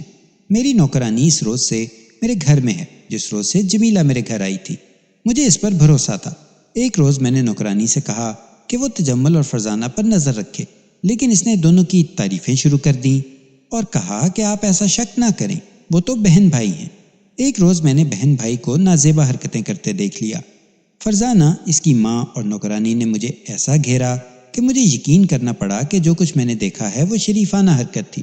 میں جب تنہا ہوتا تھا تو مجھے یقین ہو جاتا تھا کہ تجمل اور فرزانہ کے مراسم ناجائز ہیں، مگر فرزانہ اور اس کی ماں کا سلوک دیکھتا اور ان کی باتیں سنتا تو میں اپنے آپ کو کوسنے لگتا کہ میں نے بلا وجہ ایسا ذلیل شک کیا۔ میں ایک روز یہ بہانہ کر کے کہ دلی ایک کاروباری کام سے جا رہا ہوں، دلی کے ایک اور ڈاکٹر کے پاس چلا گیا۔ اس نے میرا معائنہ اس طرح کیا جس طرح پہلے 2 ڈاکٹروں نے کیا تھا۔ اس نے بھی یہی فیصلہ دیا کہ میرا خون اولاد پیدا کرنے کے قابل نہیں۔ میں واپس آیا تو فرزانہ نے مجھے یہ خبر سنائی کہ اس کی گود ہری ہونے کی پہلی نشانیاں ظاہر ہو گئی ہیں۔ میرا دماغ چکرا گیا۔ میں نے فرزانہ سے کچھ بھی نہ کہا۔ میں بہت بڑی غلطی کر چکا تھا۔ میں کسی سے کچھ نہیں کہہ سکتا تھا۔ مجھے سزا ملنی شروع ہو گئی۔ فرزانہ سے مجھے نفرت ہو گئی۔ میں نے جمیلہ سے کہا کہ وہ میرے گھر آ جائے، لیکن فرزانہ کی موجودگی میں وہ میرے گھر نہیں آنا چاہتی تھی۔ میں فرزانہ کو طلاق بھی نہیں دے سکتا تھا۔ میں نے اسے بلانا چھوڑ دیا اور اس نے اور اس کی ماں نے میرے اشاروں پر ناچنا شروع کر دیا۔ میں گھر آتا تو فرزانہ کی ماں میرے بوٹوں کے تسمے کھولنے بیٹھ جاتی۔ فرزانہ میرے پاس بیٹھ کر روتی اور اپنی محبت کا یقین دلاتی۔ میں نے اسے کبھی بھی نہیں کہا کہ اس کے پیٹ میں جو بچہ ہے وہ میرا نہیں ہے۔ حقیقت یہ ہے کہ فرزانہ اور اس کی ماں جب مجھے اپنے پیار میں جکڑتی تھیں تو میں ان کے دھوکے میں آ جاتا تھا کہ آنے والے بچے کا باپ میں ہی ہوں۔ مجھے رام کر کے فرزانہ جمیلہ کے خلاف باتیں شروع کر دیتی۔ میں جب جمیلہ کے پاس جاتا تو میرا ذہن صاف ہو جاتا۔ وہاں کوئی مکر اور فریب نہیں تھا۔ میں نے 2 مکان اور 1 دکان جمیلہ کے نام رجسٹری کر دی۔ مجھے اپنی نوکرانی پر کوئی بھروسہ نہیں رہا۔ معلوم ہوتا ہے کہ ماں بیٹی پیسے سے اس کا منہ بند رکھتی ہیں۔ بچی پیدا ہوئی اور 3 ماہ کی ہوئی تو ایک روز مجھے اطلاع ملی کہ بچی کو کوئی اٹھا کر لے گیا ہے۔ آپ سچ پوچھیں تو اس اطلاع سے مجھے کوئی افسوس نہیں ہوا، مگر میں نے یہ بھی دیکھا کہ فرزانہ کو بھی جیسے کوئی افسوس نہیں تھا۔ اس کی ماں نے رونے کی تھوڑی سی ایکٹنگ کی، پھر دونوں جمیلہ کو برا بھلا کہنے بیٹھ گئیں۔ نوکرانی نے بھی ان کا ساتھ دیا۔ تینوں نے کہا کہ جمیلہ یہاں آ کر کئی بار یہ دھمکی دے گئی ہے کہ اگر اس گھر میں بچہ پیدا ہوا تو وہ اس گھر میں نہیں رہے گا۔ مجھ پر خاموشی طاری ہو گئی۔ میں ایسا چالاک آدمی تو ہوں نہیں، ایسے لوگوں سے کبھی واسطہ نہیں پڑا تھا۔ میں نے صرف محلے والوں کو دکھانے کے لیے تھانے میں رپورٹ درج کرا دی۔ میں کسی کو یہ بتانے سے بھی گھبراتا تھا کہ بچی میری نہیں۔ اب میری دلچسپی یہ نہیں کہ بچی برآمد کر کے مجھے دلائی جائے، بلکہ یہ سراغ لگایا جائے کہ بچی کو کس نے غائب کیا ہے۔ میں آپ کو یہ راز بتا سکتا ہوں کہ جمیلہ ایسا جرم نہیں کر سکتی۔ بچی فرزانہ اور اس کی ماں نے غائب کی ہے۔ یہ بچی میری نہیں ہے۔ میری نوکرانی اس میں شریک ہے۔ میں کوئی ثبوت نہیں دے سکتا۔ عابد کا بیان میں نے بہت مختصر لکھا ہے۔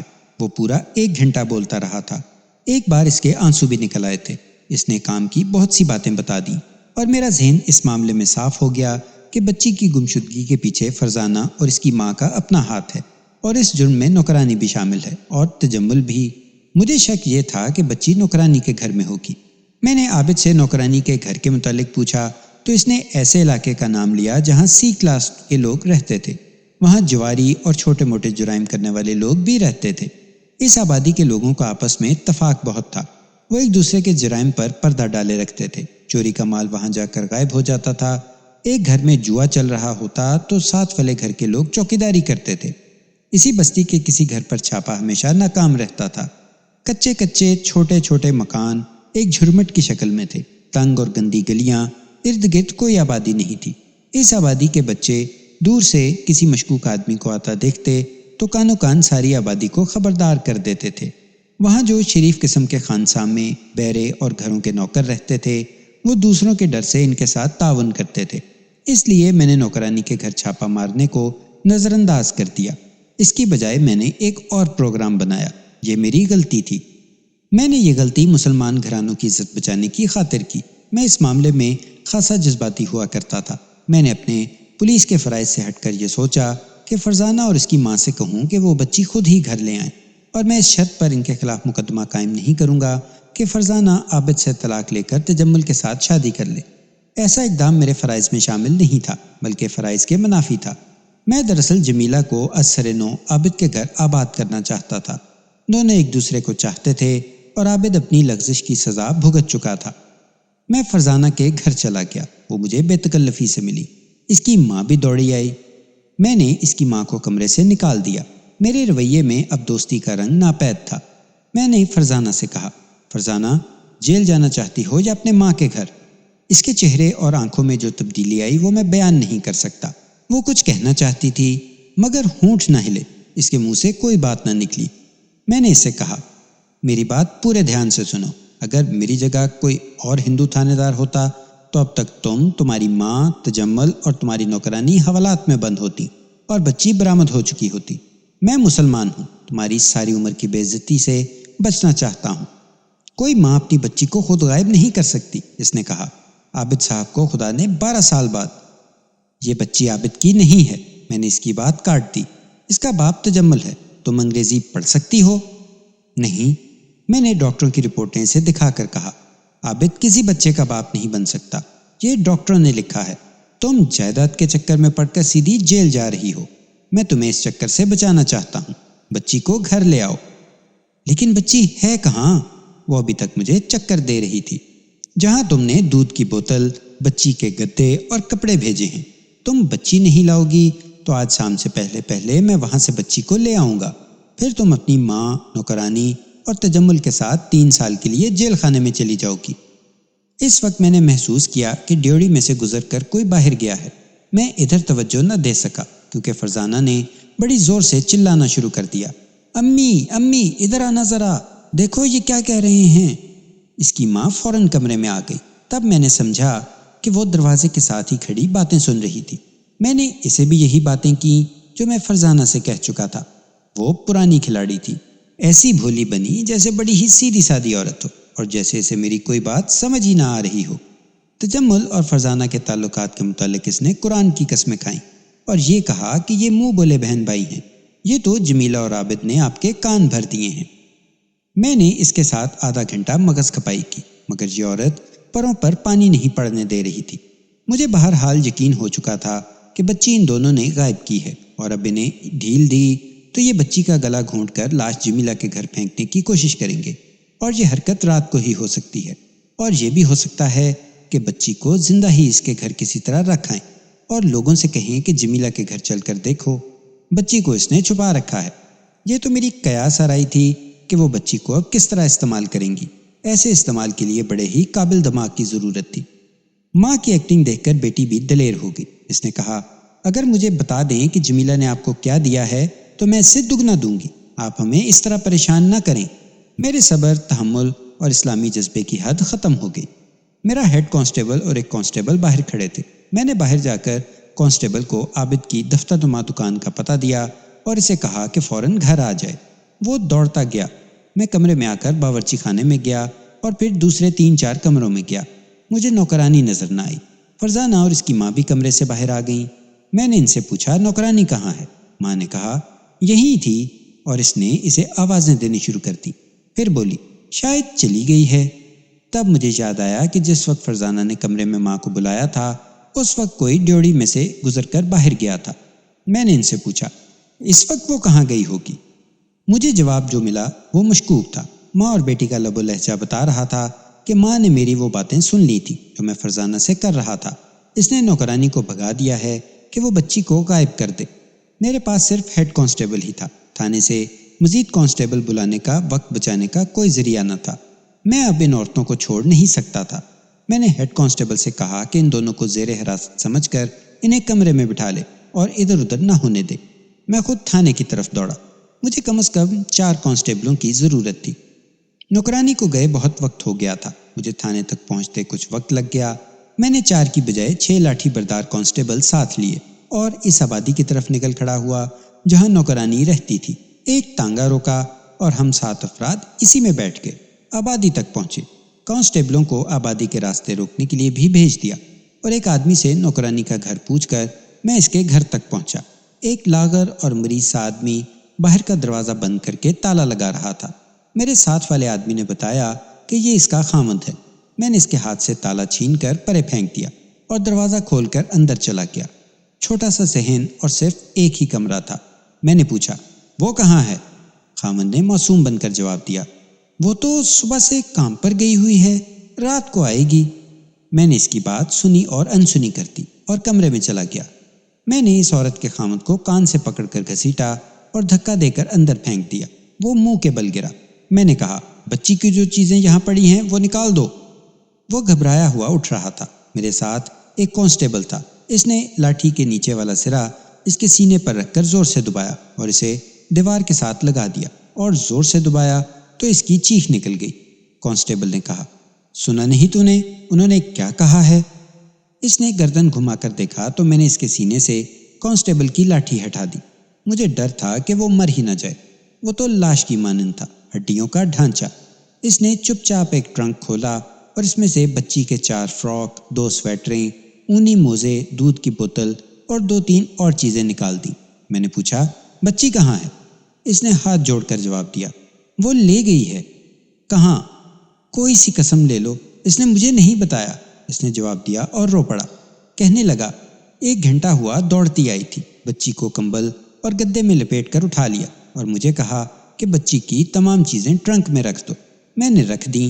پھر اس نے مجھے کہا کہ باہر تالا لگا کر کہیں چلے جاؤ، رات کو آنا، میں رات دیر سے آؤں گی۔ پھر وہ چلی گئی اور میں نے بچی کی ساری چیزیں چھپا دیں۔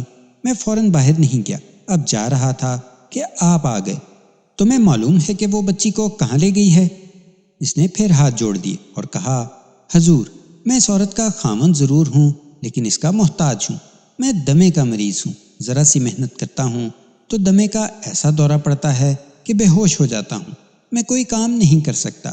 یہ عورت نوکری چاکری کر کے مجھے پال رہی ہے۔ خدا نے 3 بیٹے دیے تھے، تینوں مر گئے ہیں۔ میں اس عورت کے کسی کام میں دخل نہیں دیتا۔ ایک روز بچی کو لے آئی اور مجھے بتایا کہ اپنا کوئی بچہ زندہ نہیں رہتا۔ یہ ایسے گھر سے مانگ کر لائی ہوں جہاں پہلے ہی 7 لڑکیاں ہیں۔ اسے پالوں گی۔ اس نے بہت سارے نوٹ بھی ٹرنک میں رکھے اور مجھے بتایا کہ یہ بچی کے ماں باپ نے دیے ہیں۔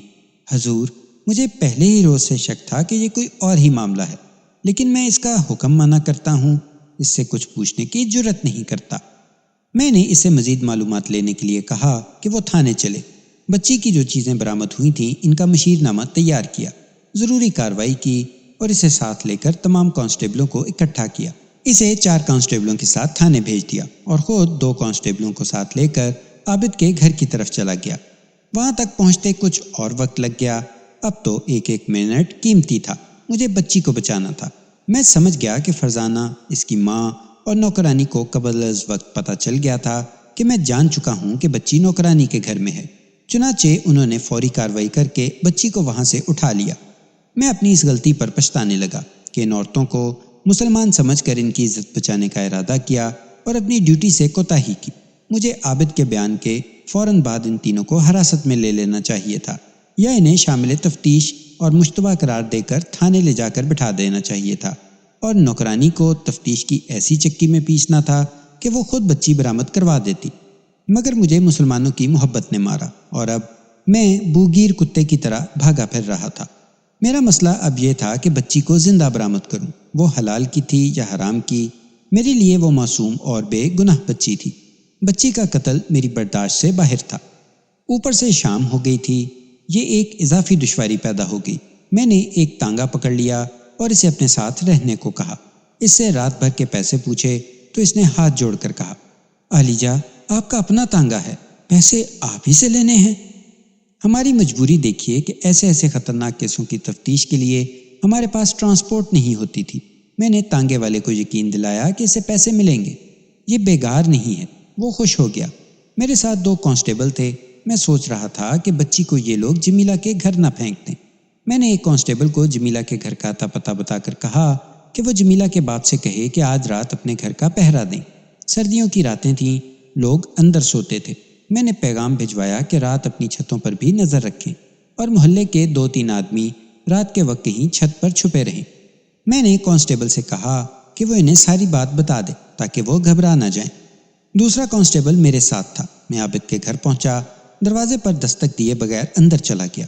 دروازے کے سامنے والے کمرے میں مجھے فرزانہ، اس کی ماں اور نوکرانی سر جوڑے ہوئے بیٹھی نظر آئیں۔ مجھے دیکھ کر گھبرا گئی اور اٹھی۔ نوکرانی کا ان عورتوں کے ساتھ یوں بیٹھنا سارے شکوک رفع کر رہا تھا۔ میں نے نوکرانی کی چٹیا پکڑی اور کھینچ کر اسے لٹو کی طرح گھما دیا، پھر اسے سیدھا کر کے پوچھا، بچی کہاں ہے؟ اس نے بڑی زور زور سے رونا اور چیخنا شروع کر دیا۔ مجھے رحم اس لیے نہیں آیا تھا کہ یہ عورتیں مجرم تھیں، غصے کی وجہ یہ تھی کہ میں انہیں جیل خانے اور رسوائی سے بچانا چاہتا تھا اور وہ مجھے چکر دے رہی تھی۔ میں نے فرزانہ اور اس کی ماں سے پوچھا، اب بھی وقت ہے، بتا دو بچی کہاں ہے؟ انہوں نے بھی نوکرانی کی طرح رونا اور چیخنا شروع کر دیا۔ عابد گھر میں نہیں تھا۔ 3 عورتوں کی چیخو پکار سے محلے کی عورتیں، بچے اور 5-6 مرد جمع ہو گئے۔ میں نے گھر کی تلاشی لی، کوئی کونا نہ چھوڑا، بچی کا کوئی سراغ نہ ملا۔ میرے پاس ایک کانسٹیبل تھا، مجھے اب تجمل کو پکڑنا تھا اور نہ جانے کہاں کہاں چھاپے مارنے تھے، اور یہ خیال بھی تھا کہ بچی شہر سے باہر بھی لے جائی جا سکتی ہے۔ ریلوے اسٹیشن، لاریوں کے اڈے اور شہر سے باہر جانے والے راستوں کی ناکہ بندی ضروری تھی۔ میں نے محلے کے ایک آدمی کو یہ کہہ کر تھانے دوڑایا کہ ASI، ہیڈ کانسٹیبل اور 4 کانسٹیبلوں کو فوراً بلا لائے۔ میں نے جو تانگا روکا ہوا تھا وہ اسے دے دیا۔ ادھر 3 عورتیں تماشائیوں کو دیکھ کر زور زور سے رو رہی تھیں، جیسے ان پر ظلم ہو رہا ہو۔ میں نے ڈیوڑی سے تماشائیوں کو ہٹا دیا اور ان عورتوں سے کہا کہ اب وہ آسمان میرے سر پر پھینک دیں، پھر بھی وہ قانون کے پھندے سے نہیں نکل سکیں گی۔ میں نے کانسٹیبل کو ڈیوڑی میں کھڑا کر دیا اور خود اندر ٹہلنے لگا۔ فرزانہ نے مجھے سر کے اشارے سے ایک کمرے میں چلنے کو کہا اور خود کمرے کے دروازے میں جا کھڑی ہوئی۔ اس کی ماں اور نوکرانی دوسرے کمرے میں چلی گئی۔ میں فرزانہ کے ساتھ کمرے میں داخل ہوا تو اس نے دروازہ بند کر لیا۔ آگے آ کر میرے ہاتھ پکڑ لیے اور بولی، مجھے ہر وقت اپنا غلام سمجھیں، جہاں بھی اور جہاں بھی بلائیں گے میں آ جایا کروں گی، آئیے میں دروازہ بند کر دیتی ہوں۔ ایسی پیشکش کبھی کبھی تھانے داروں کو ہوا کرتی ہے۔ ایسی خوبصورت اور نوجوان لڑکی کو ٹھکرانا کسی مرد کے لیے آسان نہیں ہوتا۔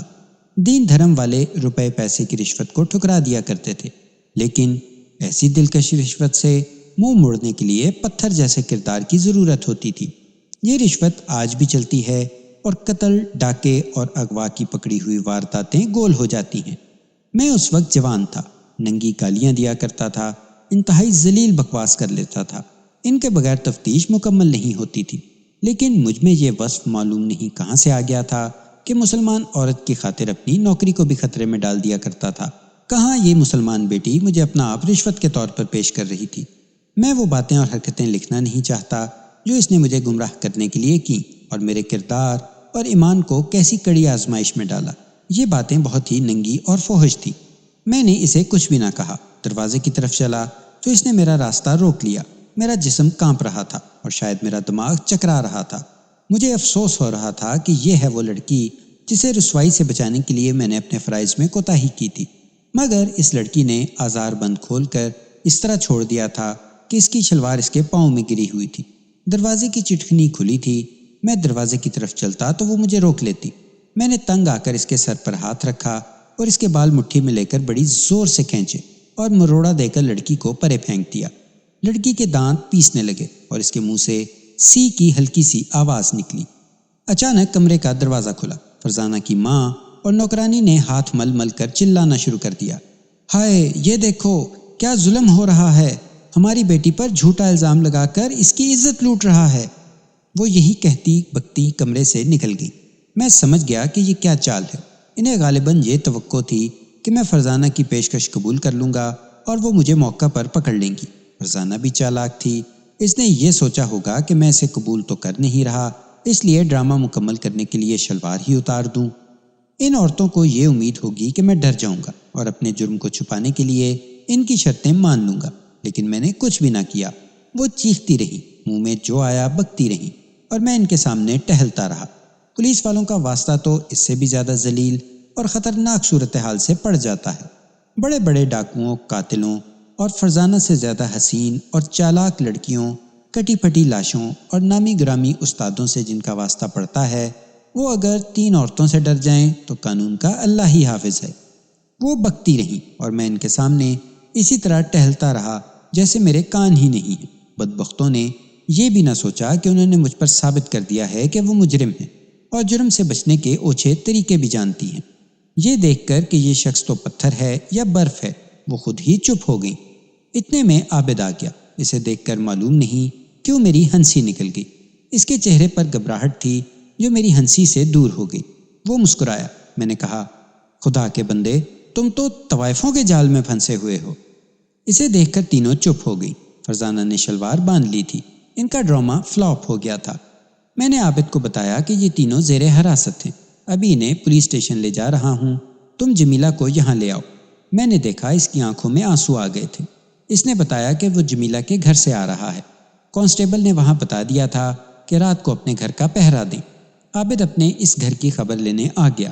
میں نے اسے ساری بات بتا دی تو اس نے کہا کہ جب میں ان تینوں کو تھانے لے جاؤں گا تو وہ جمیلہ کے گھر چلا جائے گا تاکہ وہاں نظر رکھے۔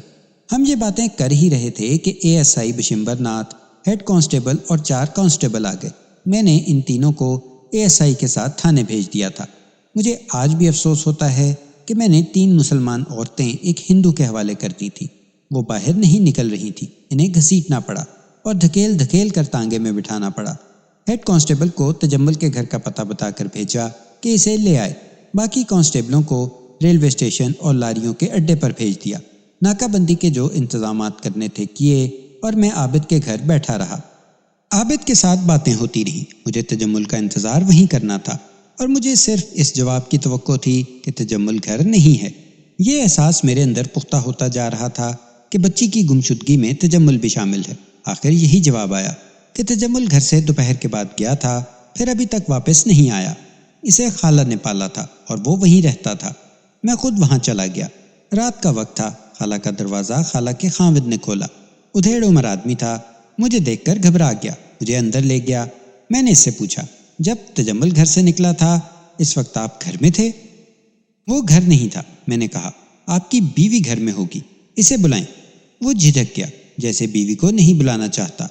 میں اب کسی کے ساتھ مروت کرنے کے موڈ میں نہیں تھا۔ میں نے دبدبے سے کہا، میں نے کہا ہے کہ اپنی بیوی کو فوراً بلاؤ۔ وہ اٹھا اور اندر چلا گیا۔ اندر سے اس کی یہ آواز سنائی دی، تمہیں کہہ کر ہار گیا ہوں کہ اس حرامزادے کو سمجھا لے یا گھر سے نکال دے۔ اب باہر آ کر پولیس کو جواب دے کہ وہ کہاں گیا ہے۔ خالہ آ گئی، اس کی زبان کانپ رہی تھی۔ میں نے اس سے کہا، تمہاری بہن، بھانجی اور اس کی نوکرانی گرفتار ہو چکی ہیں۔ اگر تم بھی ان کے ساتھ جانا چاہتی ہو تو میں تمہیں نہیں روکوں گا۔ اگر اپنی عزت عزیز ہے تو جو میں پوچھوں وہ صحیح بتا دو۔ تجمل کس وقت گھر سے نکلا تھا؟ اس نے تقریباً وہی وقت بتایا جس وقت میں فرزانہ کے کمرے میں بیٹھا تھا اور کوئی ڈیوڑی میں سے گزر کر باہر گیا تھا۔ یہ نوکرانی تھی۔ میں نے خالہ سے پوچھا، وہ کسی کے بلانے پر باہر گیا تھا یا خود ہی نکل گیا تھا؟ بلایا تو کسی نے نہیں تھا، اس نے کہا۔ جہاں تک مجھے یاد ہے وہ خود ہی نکل گیا تھا۔ اس وقت باہر کا کوئی آدمی، بچہ یا کوئی عورت تمہارے گھر میں آئی تھی؟ اچھی طرح یاد کر کے بتاؤ۔ ہاں، فرزانہ کی نوکرانی آئی تھی، اس نے جواب دیا۔ کہتی تھی کہ میری بہن نے اسے بلا بھیجا ہے کہ ان کی خیریت معلوم کراؤں۔ بہت دنوں سے میری بہن مجھ سے نہیں ملی تھی۔ مجھے یہ سمجھنے میں دیر نہ لگی کہ نوکرانی وہاں کیوں گئی تھی۔ کسی ہوش مند پولیس آفیسر کے لیے یہ سمجھنا مشکل نہیں ہوتا۔ میں نے خالہ سے کہا، آپ دماغ پر ذرا زور دو اور بتاؤ کہ جب نوکرانی یہاں آئی تھی اس وقت تجمل کہاں تھا؟ اگر تمہیں یاد نہ ہو تو میں تمہیں یاد دلاتا ہوں۔ تجمل کسی کمرے میں ہوگا اور نوکرانی کی آواز سن کر باہر نکل آیا ہوگا۔ تم نے شاید دیکھا نہ ہو، نوکرانی نے اسے آنکھ سے کوئی اشارہ کیا ہوگا اور نوکرانی کے جانے کے فوراً بعد نکل گیا ہوگا۔ میں نے بات ختم کی تو خالہ کا خاوند بول پڑا۔ اس نے اپنی بیوی سے کہا، داروغہ جی جو پوچھتے ہیں وہ 16 نے سچ بتانا، ورنہ اس بدکار کے ساتھ خود بھی ذلیل ہوگی اور مجھے بھی ذلیل کرواؤ گی۔ خالہ بہت ڈری ہوئی تھی۔ اس نے کہا، میں نے کوئی اشارہ نہیں دیکھا۔ یہ ضرور دیکھا تھا کہ نوکرانی باہر گئی تو تجمل بھی باہر نکل گیا تھا، ابھی تک واپس نہیں آیا۔ میں نے خالہ کے خاوند سے پوچھا، آپ نے تجمل کو بدکار کیوں کہا تھا؟ وہ کیا کرتا ہے؟ آوارہ ہے، اس نے جواب دیا۔ اسے ہم نے پالا ہے، بڑی اچھی تربیت دی تھی۔ جوان ہوا تو فرزانہ کے ساتھ لگ گیا۔ اس لڑکی نے اسے پیسے دے دے کر خراب کر دیا ہے۔ فرزانہ کے ماں باپ کے گھر میں تو شرم ہے نہیں۔ فرزانہ کی شادی ہوئی تو تجمل نے وہاں بھی جانا شروع کر دیا۔ 2 روز نہ جائے تو یہی نوکرانی کسی بہانے آتی ہے، بات میری بیوی سے کرتی ہے اور تجمل سمجھ جاتا ہے کہ اسے فرزانہ نے بلایا ہے۔ نوکرانی کے ساتھ وہ نکل جاتا ہے۔ لڑکا ہمارے ہاتھ سے نکل گیا ہے۔ خاوند کی آدھی آمدنی تو وہ تجمل کو دے دیتی ہے۔ وہ جو کپڑے پہنتا ہے وہ تو میں خواب میں بھی نہیں اسے پہنا سکتا۔ آپ کو معلوم ہے نا کہ فرزانہ کی بچی گم ہو گئی ہے؟ میں نے اس سے کہا۔ بچی کو فرزانہ اور اس کی ماں نے خود غائب کیا ہے، انہیں گرفتار کر لیا گیا ہے۔ اگر آپ بچی کے متعلق کچھ جانتے ہیں تو صاف صاف بتا دیں، آپ محفوظ رہیں گے۔ اگر مجھے تحقیقات میں پتہ چلا کہ آپ کا بھی اس میں ہاتھ ہے تو پھر سزا سے نہیں بچ سکیں گے۔ یہ سوچ لیجئے کہ آپ گواہ بننا چاہتے ہیں یا ملزم، اپنی قسمت کا فیصلہ آپ کے اپنے ہاتھ میں ہے۔ بہت سی جرح کے بعد میں اس نتیجے پر پہنچا کہ ان لوگوں کا اس جرم کے ساتھ کوئی تعلق نہیں۔ میں نے ان سے پوچھا کہ کیا وہ تجمل کو جو ہی وہ گھر آئے تھانے لا سکتے ہیں؟ خالہ کا خامد ایسی ضمانت پر آمادہ نہ ہوا۔ اس نے کہا کہ ہم اسے ہتکڑیاں تو لگا نہیں سکتے، تھانے کا نام سن کر بھاگ جائے گا۔ میں نے کانسٹیبل کو اسی محلے میں چھوڑ دیا اور تھانے چلا گیا۔ 3 عورتیں حراست میں بیٹھی تھیں۔ انہیں کہا کہ وہ اقبال جرم کرنا چاہتی ہیں یا میں خود شہادت اور ثبوت مہیا کروں۔ ان کے دماغ ابھی تک ٹھکانے نہیں آئے تھے۔ ابھی تک انہیں امید تھی کہ وہ مجھے الو بنا لیں گی۔ میں نے اقبال جرم پر زیادہ زور نہ دیا اور نوکرانی کے خامد کو بلایا۔ اسے میں نے پہلے ہی تھانے بھجوا دیا تھا۔ اسے کہا کہ وہ اچھی طرح یاد کر لے کہ اس کی بیوی بچی کو کب اور کتنے بجے گھر لائی تھی، پھر اس کی پرورش کس طرح ہوتی رہی اور بچی کو کب اور کتنے بجے لے کر گئی۔ اس کے لیے میں نے روٹی اور چائے کا بندوبست کر دیا اور خود اپنے کوارٹر میں چلا گیا۔ جسم اور دماغ کا برا حال ہو گیا تھا۔ میں نے 3 عورتوں کے کھانے پینے کا کوئی انتظام نہ کیا۔ میں نے بھوکا رکھنا چاہتا تھا اور آدھی رات کے بعد ان سے بیان لینے کا فیصلہ کیا تھا۔ انہیں حوالات میں بند کروا دیا۔ پانی گرم کرا کے میں نہایا اور کھانا کھایا۔ میری بیوی اس قسم کی وارداتوں میں بہت دلچسپی لیا کرتی تھی۔ میں یہ واردات اسے سنانے بیٹھ گیا اور رات کے 11 بج گئے۔ میں نے ڈیوٹی کانسٹیبل سے کہا تھا کہ مجھے رات 2 بجے جگا دے۔ میں اس وقت ان عورتوں سے تفتیش کرنا چاہتا تھا۔ میں سو گیا۔ میری بیوی نے مجھے جگایا، کہنے لگی کانسٹیبل آیا ہے۔ میں سمجھا 2 بج گئے ہیں۔ گھڑی دیکھی 12:40 ہوئے تھے۔ کوئی اور بات تھی۔ مجھے کوفت ہوئی کہ کوئی اور کیس آ گیا ہے۔ باہر نکلا تو کانسٹیبل نے کہا بچی آ گئی ہے۔ میں سمجھا شاید خواب دیکھ رہا ہوں۔ کانسٹیبل نے یہ کہہ کر مجھے پوری طرح بیدار کر دیا کہ مشرف اور سوندا سنگھ ایک لڑکے کو پکڑ لائے ہیں۔ بچی اس کے پاس ہے۔ مشرف اور سوندا میرے کانسٹیبل تھے۔ میں کمبل لپیٹ کر اپنے دفتر میں گیا۔ وہاں تجمل بینچ پر تھا۔ اس نے بچی کو سینے سے لگا رکھا تھا۔ بچی چھوٹے سے کمبل میں لپٹی ہوئی تھی اور سوئی ہوئی تھی۔ مجھے دیکھ کر تجمل اٹھا۔ سردی سے اس کے ہونٹ نیلے ہو گئے تھے۔ گرم کپڑوں میں بھی وہ کانپ رہا تھا۔ میں نے انگیٹھی جلانے کو کہا۔ تجمل نے بڑے رحم طلب لہجے میں کہا میں ساری بات بتا دوں گا، مجھے کھانا کھلا دیں، بھوک اور سردی سے مر رہا ہوں۔ میں نے اس سے کہا اٹھو اور اسے اپنے کوارٹر میں لے گیا۔ بچی کو بستر میں ڈال دیا۔ وہ فوراً جاگ اٹھی اور بھوک سے رونے لگی۔ اس کے کمبل میں دودھ کی بوتل لپٹی ہوئی تھی۔ بوتل خالی تھی۔ میری بیوی نے بوتل میں دودھ ڈال کر اسے پلانا شروع کر دیا۔ میں نے بیوی سے کہا کہ سالن اور روٹیاں جو بچی ہوئی ہیں وہ گرم کر دے اور چائے بنا دے۔ تجمل کو میں نے رضائی میں بٹھا دیا اور اس کے دل سے پولیس اور جرم کا بوجھ اور خوف اتارنے کے لیے میں نے گپ شپ شروع کر دی۔ میرا انداز دوستانہ تھا۔ میں بہت خوش تھا کہ میری تفتیش ختم ہو گئی تھی۔ کھانا آ گیا۔ تجمل نے کھایا، پھر اسے چائے پلائی۔ میں نے اس سے بچی کے متعلق کچھ بھی نہ پوچھا۔ اس نے بڑی لمبی آہ بھری اور اس کے ساتھ ہی اس کے آنسو نکل آئے۔ پھر وہ مسکرایا اور بولا میری زندگی یہی تھی، نہ ماں کا پیار ملا، نہ باپ کا، نہ کوئی بہن دیکھی، نہ کوئی بھائی، اور جوان ہوئے تو جیل خانے کا دروازہ کھل گیا۔ اس نے مجھ سے پوچھا مجھے کتنی سزا ملے گی؟ یہ تمہاری بات سن کر بتاؤں گا، میں نے کہا۔ اگر تم نے میرا مسئلہ حل کر دیا تو ہو سکتا ہے میں تمہیں صاف بری کروا لوں، مگر شرط یہ ہے کہ کوئی بات چھپانے کی کوشش نہ کرنا۔ اس نے پوچھا کہ وہ صرف اس بچی کی گمشدگی کے متعلق بتائے یا اپنے متعلق بھی کچھ بتائے۔ میں نے اس سے کہا تمہارے دل میں جو کچھ ہے وہ میرے آگے رکھ دو، مجھے اپنا دوست اور اپنا بھائی سمجھو۔ اس نے اپنے بچپن سے بات شروع کی اور اس رات پر آ کر ختم کی جب وہ مجرم کی حیثیت سے ایک تھانے دار کی حراست میں بیٹھا تھا۔ مختصراً یہ کہ اسے باپ کی تو کچھ یاد ہی نہیں کہ کیسا تھا۔ ماں کا دھندلا سا تصور اس کے ذہن میں محفوظ تھا۔ وہ اس وقت 3 سال کا تھا جب اس کی ماں مر گئی تھی۔ باپ پہلے ہی مر چکا تھا، وہ دونوں نوجوانی میں مر گئے تھے۔ تجمل کو خالہ نے سنبھال لیا، لیکن تجمل کی باتوں سے معلوم ہوتا تھا کہ خالہ نے اسے پیار سے نہیں بلکہ برادری میں ناک رکھنے کی خاطر اسے گود لیا تھا۔ تجمل نے جب ہوش سنبھالا تو خالہ کے 2 بچوں نے اسے اپنا نوکر بنا لیا۔ خالہ اور خالو کا رویہ بھی کچھ ایسا ہی تھا، جس سے تجمل کے دل میں یتیمی کا احساس شدید ہو گیا۔ اسے اس گھر سے روٹی کپڑا ملتا اور رات کو سونے کے لیے بستر مل جاتا تھا۔ خالہ کے بچے اس سے کچھ بڑے تھے، وہ اسے پیٹ بھی ڈالتے تھے اور اس کی شکایت پر خالہ انہیں کچھ بھی نہیں کہتی تھی۔ اس زمانے میں اسکول جانے والے بچے کو گھر سے 1 پیسہ ملا کرتا تھا، جو آج کے 8 آنے کے برابر تھا۔ تجمل اسکول داخل ہوا تو اسے پیسہ نہیں ملتا تھا۔ خالہ اس کے سامنے اپنے بچوں کو 1 پیسہ دیا کرتی تھی۔ خالو کے دل میں تو تجمل کے لیے کوئی جگہ ہی نہیں تھی۔ وہ تجمل سے جب بھی بولتا ڈانٹ ٹپٹ کے لہجے میں بولتا تھا۔ تجمل اکیلے اکیلے رویا کرتا تھا۔ اسے صرف پیار کی ضرورت تھی، جو اسے کہیں سے بھی نہ ملا۔ تجمل نے مجھے بچپن کے بہت سے واقعات سنائے جو خالہ کے گھر کے ظلم کو ظاہر کرتے تھے۔ اسے وہ ہر ایک موقع یاد تھا جب خالو یا اس کے بچوں نے پیٹا تھا۔ وہ خوابوں میں صرف ماں کو دیکھتا رہا۔ اس نے کہا، میں بھوکا اور ننگا رہ سکتا تھا، ان پڑھ رہ گیا تھا، مگر پیار کے بغیر میں زندہ نہیں رہ سکتا تھا۔ مجھے ماں یاد آتی تھی تو میں گھر سے دور جا کر رویا کرتا تھا۔ 10 سال کی عمر میں اسے پیار مل گیا، یہ فرزانہ سے ملا۔ تجمل اور فرزانہ کی عمر میں تھوڑے دنوں کا ہی فرق تھا۔ تجمل خوبصورت لڑکا تھا، فرزانہ سے اس کی دوستی ہو گئی۔ وہ کبھی کبھی تجمل کو 1 یا 2 پیسے دیتی اور گھر میں مٹھائی یا پھل فروٹ آتے تو وہ بھی اسے لا دیتی تھی۔ فرزانہ اس کی دوسری خالہ کی بیٹی تھی۔ فرزانہ کی ماں کو بھی یہ بچہ اچھا لگا۔ اس نے تجمل سے کہا کہ آ کر فرزانہ کے ساتھ کھیلا کرو۔ یہ پیار کی پہلی لہر تھی جو تجمل کی زندگی میں آئی۔ وہ سارے دکھ بھول کر ماں کو بھی بھول گیا۔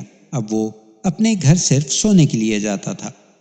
فرزانہ کی ماں پکی پاپن تھی۔ وہ جنسی عیاشی میں ڈوبی ہوئی تھی اور اس پر جائیداد کا خبط سوار تھا۔ یہ باتیں تجمل کو جوان ہو کر معلوم ہوئی۔ بچپن اور لڑکپن میں فرزانہ اور اس کی ماں اس کے لیے پریاں تھیں۔ جیسی ماں ویسی بیٹی، بالکل صحیح مقولہ ہے۔ 13 سال کی عمر میں فرزانہ نے تجمل کو اپنے ساتھ جنسی لذت سے آشنا کر دیا۔ تجمل نے اسے بھی پیار سمجھا اور اس کے بعد فرزانہ کو جب کبھی تنہائی ملتی تجمل کو بلا لیتی اور اس کے ساتھ میاں بیوی کا کھیل کھیلتی۔ تجمل نے میٹرک پاس کر لیا۔ فرزانہ صرف 8 جماعتیں پڑھ سکی تھی۔ تجمل غیر معمولی طور پر خوبصورت نکلا۔ خالو اسے اپنے کاروبار میں لگانا چاہتا تھا، جو تجمل کو پسند نہیں تھا۔ اس پر دونوں میں گرما گرمی ہوتی رہتی تھی۔ تجمل کو اب ان کی محتاجی محسوس نہیں ہوتی تھی۔ فرزانہ اسے پیسے دیتی رہتی تھی اور ماں سے کہہ کر اسے ہر عید پر نئے کپڑے بھی سلوا دیتی تھی۔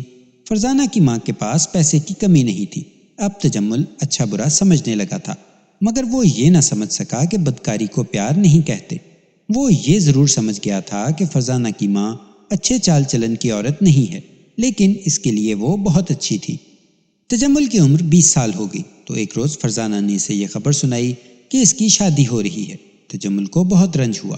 وہ تو یہ امید لگائے بیٹھا تھا کہ اس کے سوا فرزانہ کی کہیں اور شادی ہو ہی نہیں سکتی۔ اس نے فرزانہ سے شکایت کی تو فرزانہ نے اسے کہا، شادی کا یہ مطلب تھوڑے ہی ہے کہ ہمارا تعلق ٹوٹ جائے گا۔ وہ تو نام کا خامد ہوگا، میرے اصلی خامد تو تم ہوگے۔ تجمل کی تسلی نہ ہوئی۔ فرزانہ نے اسے اصل قصہ ان الفاظ میں سمجھایا، میری جس آدمی کے ساتھ شادی ہو رہی ہے وہ مجھ سے 16-17 سال بڑا ہے۔ وہ اولاد کے لیے دوسری شادی کرنا چاہتا ہے۔ امی نے پوری جاسوسی کر لی ہے۔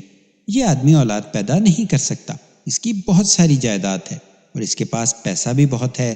میں اسے اولاد دوں گی اور اس کی ساری جائیداد اپنے نام لکھوا لوں گی۔ اس کا پیسہ اپنے قبضوں میں کروں گی۔ اولاد تمہاری ہوگی اور تمہیں بہت عیش کرواؤں گی۔ میرے شریف النفس دوستوں کو فرزانہ کی بات بڑی عجیب لگے گی، لیکن یہ دیکھیے کہ اس نے کس ماں سے تربیت حاصل کی تھی۔ اس کے دماغ میں ماں نے صرف 2 چیزیں ڈالی تھیں، جنس اور جائیداد۔ بیٹی کو اس نے مزید جائیداد حاصل کرنے کے لیے تیار کر لیا تھا۔ خود تو بوڑھی ہو گئی تھی۔ تجمل کو گناہ میں پیار ملا تھا، اس لیے اسے فرزانہ کی کوئی بات ایسی بری نہ لگی کہ اس سے روٹھ جاتا۔ فرزانہ کی شادی عابد کے ساتھ ہو گئی۔ تجمل عابد کی غیر حاضری میں فرزانہ سے ملتا رہا۔ نوکرانی کو فرزانہ نے روپے پیسے اور اچھے اچھے کپڑوں سے مٹھی میں لے لیا۔ اس کے نتیجے میں یہ بچی پیدا ہوئی۔ فرزانہ اور اس کی ماں عابد کو اپنے جال میں پھانسنے کی کوشش کرتی رہتی تھی۔ تاکہ وہ فرزانہ کے نام اپنی جائیداد لکھ دے، مگر ایک روز پتہ چلا کہ عابد نے آدھی سے زیادہ جائیداد اپنی پہلی بیوی جمیلہ کے نام رجسٹری کر دی ہے۔ اب فرزانہ اور اس کی ماں عابد کو جمیلہ کے خلاف گمراہ کرنے کی ترکیبیں سوچنے لگی۔ انہوں نے ایک طریقہ یہ بھی سوچا کہ جمیلہ کبھی عابد کے گھر آئے، فرزانہ اور اس کی ماں ادھر ادھر ہو جائیں، تجمل کو بلایا جائے اور وہ جمیلہ کے ساتھ زبردستی کرے یا اسے اپنے ساتھ ورغلا لے، اور اگر ایسا ہو جائے تو اسے موقع پر پکڑا جائے، مگر یہ اسکیم بن نہ سکی۔ ایک روز فرزانہ کی ماں نے یہ اسکیم بنائی کہ بچی کو غائب کر دیا جائے اور الزام جمیلہ پر عائد کیا جائے۔ ان سب میں ایسا قابل دماغ کوئی بھی نہیں تھا جو اس اسکیم کے تمام پہلوؤں کے خطروں اور مشکلات پر غور کرتا۔ ان کے دماغوں پر جائیداد، لالچ اور جمیلہ کے خلاف حسد سوار تھا۔ جرم تو کسی بھی وقت کیا جا سکتا ہے، لیکن جرم کو چھپائے رکھنا اور پولیس کو گمراہ کرنا ہر کسی کے بس کا روگ نہیں۔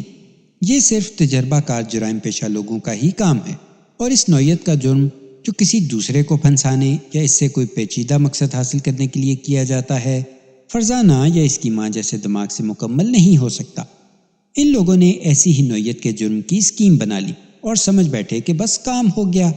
بچی کو چھپائے رکھنے کی ذمہ داری نوکرانی نے لے لی، اس کا معاوضہ اس نے 500 روپے لیا۔ اس نے یہ یقین بھی دلایا کہ وہ اپنی آبادی کے کسی آدمی کو ساتھ ملا کر بچی جمیلہ کے گھر رکھ آئے گی۔ یہ عورتیں بچی کو جان سے مارنے اور لاش جمیلہ کے دروازے کے سامنے یا کسی اور جگہ رکھ دینے کے لیے بھی تیار ہو گئی۔ تجمل نے یہ ڈیوٹی اپنے ذمے لے لی کہ بجائے اس کے کہ کسی باہر کے آدمی کو اس کام میں شریک کیا جائے، بچی کو جمیلہ کے گھر رکھنے کا کام وہ خود کرے گا۔ میں نے جب یہ اسکیم سنی تو مجھے بہت ہنسی آئی۔ سوال ہی پیدا نہیں ہوتا تھا کہ اسکیم کامیاب ہو جاتی۔ تجمل نے یہ مشورہ دیا تھا کہ بچی کو ہلکا سا زہر دے کر جمیلہ کے گھر رکھ دیا جائے گا۔ اس سے یہ ہوگا کہ انہیں جب پتہ چلے گا کہ بچی ڈیوڑی میں یا چھت پر پڑی ہوئی ہے تو وہ اسے ضرور اٹھائیں گے اور لوگوں کو اور پولیس کو بتائیں گے۔ ہلکا زہر اثر کرتے کرتے بچی ان کے ہاتھوں میں مر جائے گی، پھر کوئی بھی نہیں مانے گا کہ بچی کوئی اور رکھ گیا ہے۔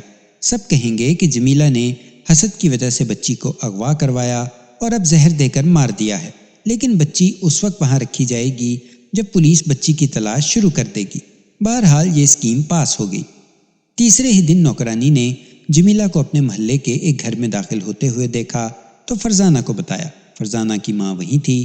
اس نے کہا یہ موقع اچھا ہے، محلے کا ایک گھر تو یہ گواہی دے گا کہ جمیلہ یہاں آئی تھی۔ چنانچہ نوکرانی کو اسی وقت بچی دے دی گئی۔ بچی کا ایک ہی گدا تھا۔ یہ گدا، دودھ کی بوتل، اس کے کپڑے وغیرہ اکٹھے کر کے نوکرانی نے بچی اور ان کپڑوں وغیرہ کو ایک لحاف میں رکھا اور لپیٹ کر لے گئی۔ بچی سوئی ہوئی تھی۔ باہر کسی کو شک نہ ہوا کہ لحاف میں بچی لے جائی جا رہی ہے۔ اپنے خامد کو جو دمے کی بیماری کی وجہ سے اس کا غلام تھا، اس نے یہ بتایا کہ یہ بچی وہ پالنے کے لیے لائی ہے۔ اس کے ساتھ ہی اس نے خامد کو سختی سے کہا کہ کسی کو پتہ نہ چلنے دے کہ اس گھر میں بچی ہے۔ نوکرانی کو یقین تھا کہ آج پولیس کو رپورٹ کر دی جائے گی اور کل صبح بچی کی تلاش شروع ہو جائے گی۔ الزام جمیلہ پر عائد کر دیا جائے گا اور اس سے اگلے دن بچی زندہ یا مردہ جمیلہ کے گھر رکھ دی جائے گی۔ لہٰذا بچی کو 4 دن چھپائے رکھنا کوئی مشکل کام نہیں تھا۔ بچی کو غائب کر دیا گیا۔ عابد کو اطلاع دے دی گئی۔ اس نے تھانے میں رپورٹ درج کروا دی۔ تجمل نے میری تفتیش اور سراغ رسانی کے متعلق کہا، ہم سمجھتے تھے کہ پولیس والے جادوگر تو نہیں ہوتے، ہم انہیں گمراہ کر لیں گے، لیکن آپ نے آ کر ہم سب کو گمراہ کر دیا۔ آپ نے اتنی تیزی سے ہمارے سارے رستے بند کر دیے کہ ہم سب چکرا گئے۔ اس وقت ہم نے محسوس کیا کہ بچی کو جمیلہ کے گھر رکھنا کسی صورت ممکن نہیں ہوگا۔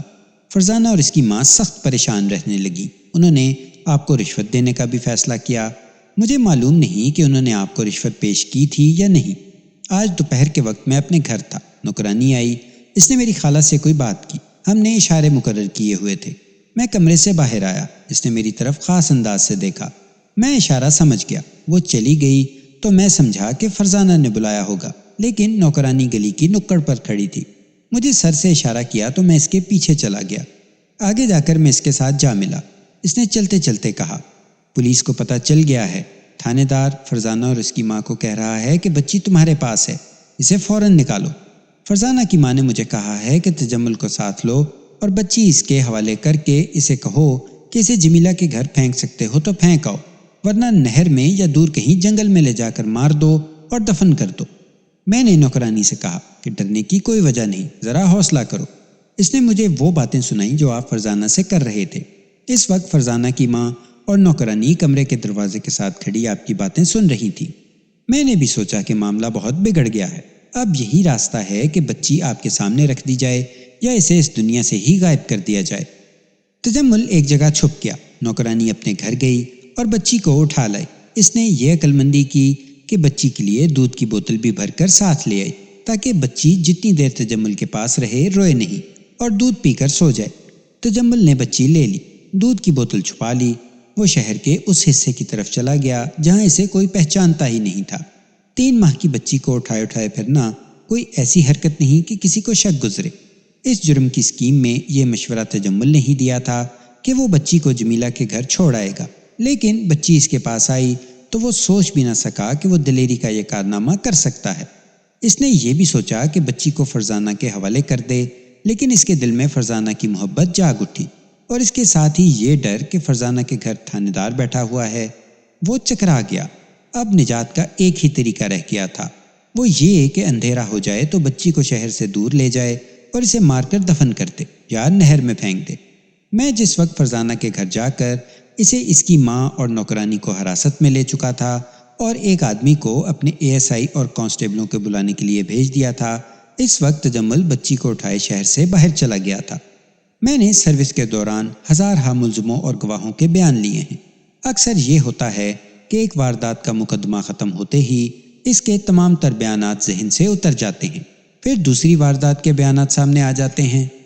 ریٹائرڈ پولیس آفیسرز کو تو بہت سے ملزموں اور گواہوں کی شکلیں بھول جاتی ہیں، ان کے بیان کہاں یاد رہتے ہیں، لیکن کچھ ملزم ایسے میرے سامنے آئے ہیں جن کے اقبالی بیانات کو میں ساری عمر یاد رکھوں گا، شاید اس لیے کہ میں جذباتی انسان ہوں۔ بات جو جذبات کو ہلاتی ہے ہمیشہ کے لیے ذہن پر نقش ہو جاتی ہے۔ تجمل کا اقبالی بیان اسی زمرے میں آتا ہے۔ اس کے الفاظ آج بھی مجھے یاد ہیں، میں اس کا بیان مختصر کر کے پیش کرتا ہوں۔ اب میرے ذمے یہ کام تھا کہ میں بچی کا گلا گھونٹ دوں اور اسے کہیں دفن کر دوں یا زندہ ہی نہر میں پھینک دوں۔ میں شہر سے دور نکل گیا تھا، وہاں دیکھنے والا کوئی نہ تھا۔ اچانک بچی نے رونا شروع کر دیا۔ میں نے دودھ کی بوتل اس کے منہ سے لگا دی اور وہ چپ ہو کر پینے لگی۔ میں ایک جگہ بیٹھ گیا، بچی دودھ پی رہی تھی اور میں سوچ رہا تھا کہ اسے کس طرح ختم کروں۔ اتنے میں بچی نے دودھ پی لیا۔ میں نے بوتل اٹھا لی، سردی پریشان کرنے لگی۔ میں نہر کے کنارے پہنچ گیا۔ میں یہ ارادہ لے کر گیا تھا کہ بچی کو فوراً نہر میں پھینک دوں گا، لیکن وہاں جا کر میرے دل پر خوف طاری ہو گیا۔ میرا ایک ہاتھ بچی کے منہ کی طرف چلا گیا۔ بچی کے ہاتھ کمبل سے باہر تھے۔ اس نے میری ایک انگلی دونوں ہاتھوں سے پکڑ لی اور منہ میں لے کر چوسنے لگی۔ اچانک میری آنکھوں کے سامنے میری ماں کی تصویر آ گئی۔ ایسے لگا جیسے اندھیرے میں مجھے اپنی ماں نظر آ رہی ہے، اور اس کے ساتھ ہی میرے اندر ایک پیاس سی پیدا ہو گئی، ایسی پیاس جو پانی سے نہیں بجھتی۔ میں نے اپنے آپ سے کہا، تجمل، اس دنیا میں تیرا کون ہے؟ کوئی بھی نہیں، کوئی بھی نہیں جس کی رگوں میں میرے باپ کا خون ہو، کوئی بھی نہیں جو میری ماں کے پیٹ سے پیدا ہوا ہو۔ میں وہیں بیٹھ گیا، بچی کے چھوٹے چھوٹے ہاتھ جو کمبل سے باہر تھے کمبل میں کر دیے۔ بہت ٹھنڈ تھی۔ میں نے بچی کو سینے سے لگا کر اپنا منہ اس کے منہ کے ساتھ لگا دیا۔ میرے دل سے آواز اٹھی کہ یہ میرا خون ہے، یہ میرے پیار کی نشانی ہے، یہ میری بچی ہے، میں اپنے پیار کو اپنے ہاتھوں نہیں ماروں گا۔ اس وقت اس ساری دنیا کا ہر ایک انسان مجھے دھوکا اور فریب نظر آیا۔ فرزانہ سے مجھے نفرت ہو گئی۔ مجھے پہلی بار یہ احساس ہوا کہ میں جسے پیار سمجھتا رہا وہ گناہ تھا۔ فرزانہ کو میں اس لیے اچھا لگا تھا کہ خدا نے مجھے ایسی اچھی شکل و صورت دی تھی جو فرزانہ کو پسند آ گئی تھی، اور پھر میں اسے اس لیے اچھا لگتا تھا کہ اس کے لیے گناہ کی لذت کا ذریعہ بنتا تھا۔ وہ میرے جسم کے ساتھ کھیلتی رہی، پھر اس نے مجھے اتنے بڑے گناہ کا ذریعہ بنایا کہ میں اتنی معصوم بچی کو قتل کرنے پر تیار ہو گیا۔ ماں کے بعد اگر میں کسی کو اپنا کہہ سکتا تھا تو یہ بچی تھی جو میرا اپنا خون تھا۔ میں بچی کو سینے سے لگا کر بہت رویا، بہت دیر گال بچی کے گالوں سے رگڑتا رہا، اور مجھے اتنا لطف آیا جو میں نے پہلے کبھی نہیں پایا تھا۔ فرزانہ کا جسم یاد آیا تو مجھے اپنے آپ سے بدبو آنے لگی۔ اسے میرے ساتھ اتنا ہی پیار تھا جتنا بچے کو کھلونے سے ہوتا ہے۔ ایک کھلونا ٹوٹ گیا تو دوسرا آ جائے گا۔ اس نے مجھے ایسا کھلونا بنایا کہ پھانسی کے تختے پر کھڑا کر دیا۔ اس نے عابد کو کھلونا بنایا کہ اسے جائیداد اور دولت ملے گی۔ میں نے یہ بھی سوچا کہ بچی کے ساتھ نہر میں کود جاؤں اور اس دنیا سے آزاد ہو جاؤں، لیکن میں بچی کو نہیں مارنا چاہتا تھا۔ یہ ایک گناہ کی پیداوار تھی، لیکن یہ گناہ میرا تھا اور یہ میرا خون تھا۔ میں نے فیصلہ کیا کہ زندہ رہوں گا اور اسے بھی زندہ رکھوں گا، مگر جب حقائق سامنے آئے تو میں گھبرا گیا، لیکن میرا دماغ صاف ہو چکا تھا۔ میں نے حقیقت کو صاف دل سے دیکھا اور اس فیصلے کو بہتر سمجھا کہ تھانے جاتا ہوں اور بچی کو وہاں رکھ کر ساری بات کہہ سناتا ہوں۔ مجھے بالکل علم نہیں تھا کہ آپ ان تینوں کو پکڑ لائے ہیں۔ انہیں میں نے یہاں آ کر حوالات میں دیکھا ہے۔ میں برآمدے میں داخل ہوا تو نوکرانی حوالات کی سلاخوں کے ساتھ بیٹھی ہوئی تھی۔ اس نے دوسریوں کو بتایا تو وہ بھی اس کے پاس کھڑی ہو گئی۔ انہیں حوالات میں بند دیکھ کر مجھے بہت خوشی ہوئی۔ تجمل بچی کو اٹھائے ہوئے واپس آ رہا تھا۔ وہ اس راستے سے شہر میں داخل ہوا جہاں میرے 2 کانسٹیبل مشرف اور سوندھا سنگھ ڈیوٹی پر تھے۔ انہوں نے اسے روکا اور بچی کو دیکھ کر پوچھا کہ وہ کون ہے اور کہاں جا رہا ہے۔ اس نے بتا دیا کہ وہ بچی کو تھانے میں پیش کرنے کے لیے لے کر جا رہا ہے۔ کانسٹیبلوں کو پتہ لگ گیا کہ انہیں اسی بچی کے لیے یہاں ڈیوٹی پر کھڑا کیا گیا ہے۔ وہ تجمل کو تھانے میں لے آئے۔ میں تجمل کی مدد کرنا چاہتا تھا، اس نے میرے جذبات کو ہلا دیا تھا۔ مدد کی یہی ایک صورت تھی کہ اسے وعدہ معاف گواہ بنا لوں۔ یہ صورت میں ممکن تھا کہ یہ 3 عورتیں اقبال جرم نہ کریں۔ میں نے بہت غور کیا کہ ان کے اقبال جرم کے بغیر میں استغاثہ مضبوط بنا سکتا ہوں یا نہیں۔ ملزم کو پکڑ لینا تو اتنا مشکل نہیں ہوتا، عدالت میں اسے مجرم ثابت کرنا مشکل ہوتا ہے۔ میں نے تجمل کو حوالات کے دوسرے کمرے میں بند کر دیا اور بچی کو اپنی بیوی کی تحویل میں رہنے دیا۔ صبح کے وقت دفتر میں بیٹھا اور کیس سامنے رکھ کر قانون کے تقاضوں کے مطابق شہادت اور ثبوت کا جائزہ لیا۔ فرزانہ، اس کی ماں اور نوکرانی کو میں نے بالکل نہیں کہا کہ وہ اقبال جرم کریں۔ ان سے بیان لینے لگا تو وہ ابھی تک کہہ رہی تھیں کہ یہ جمیلہ کی کارروائی ہے۔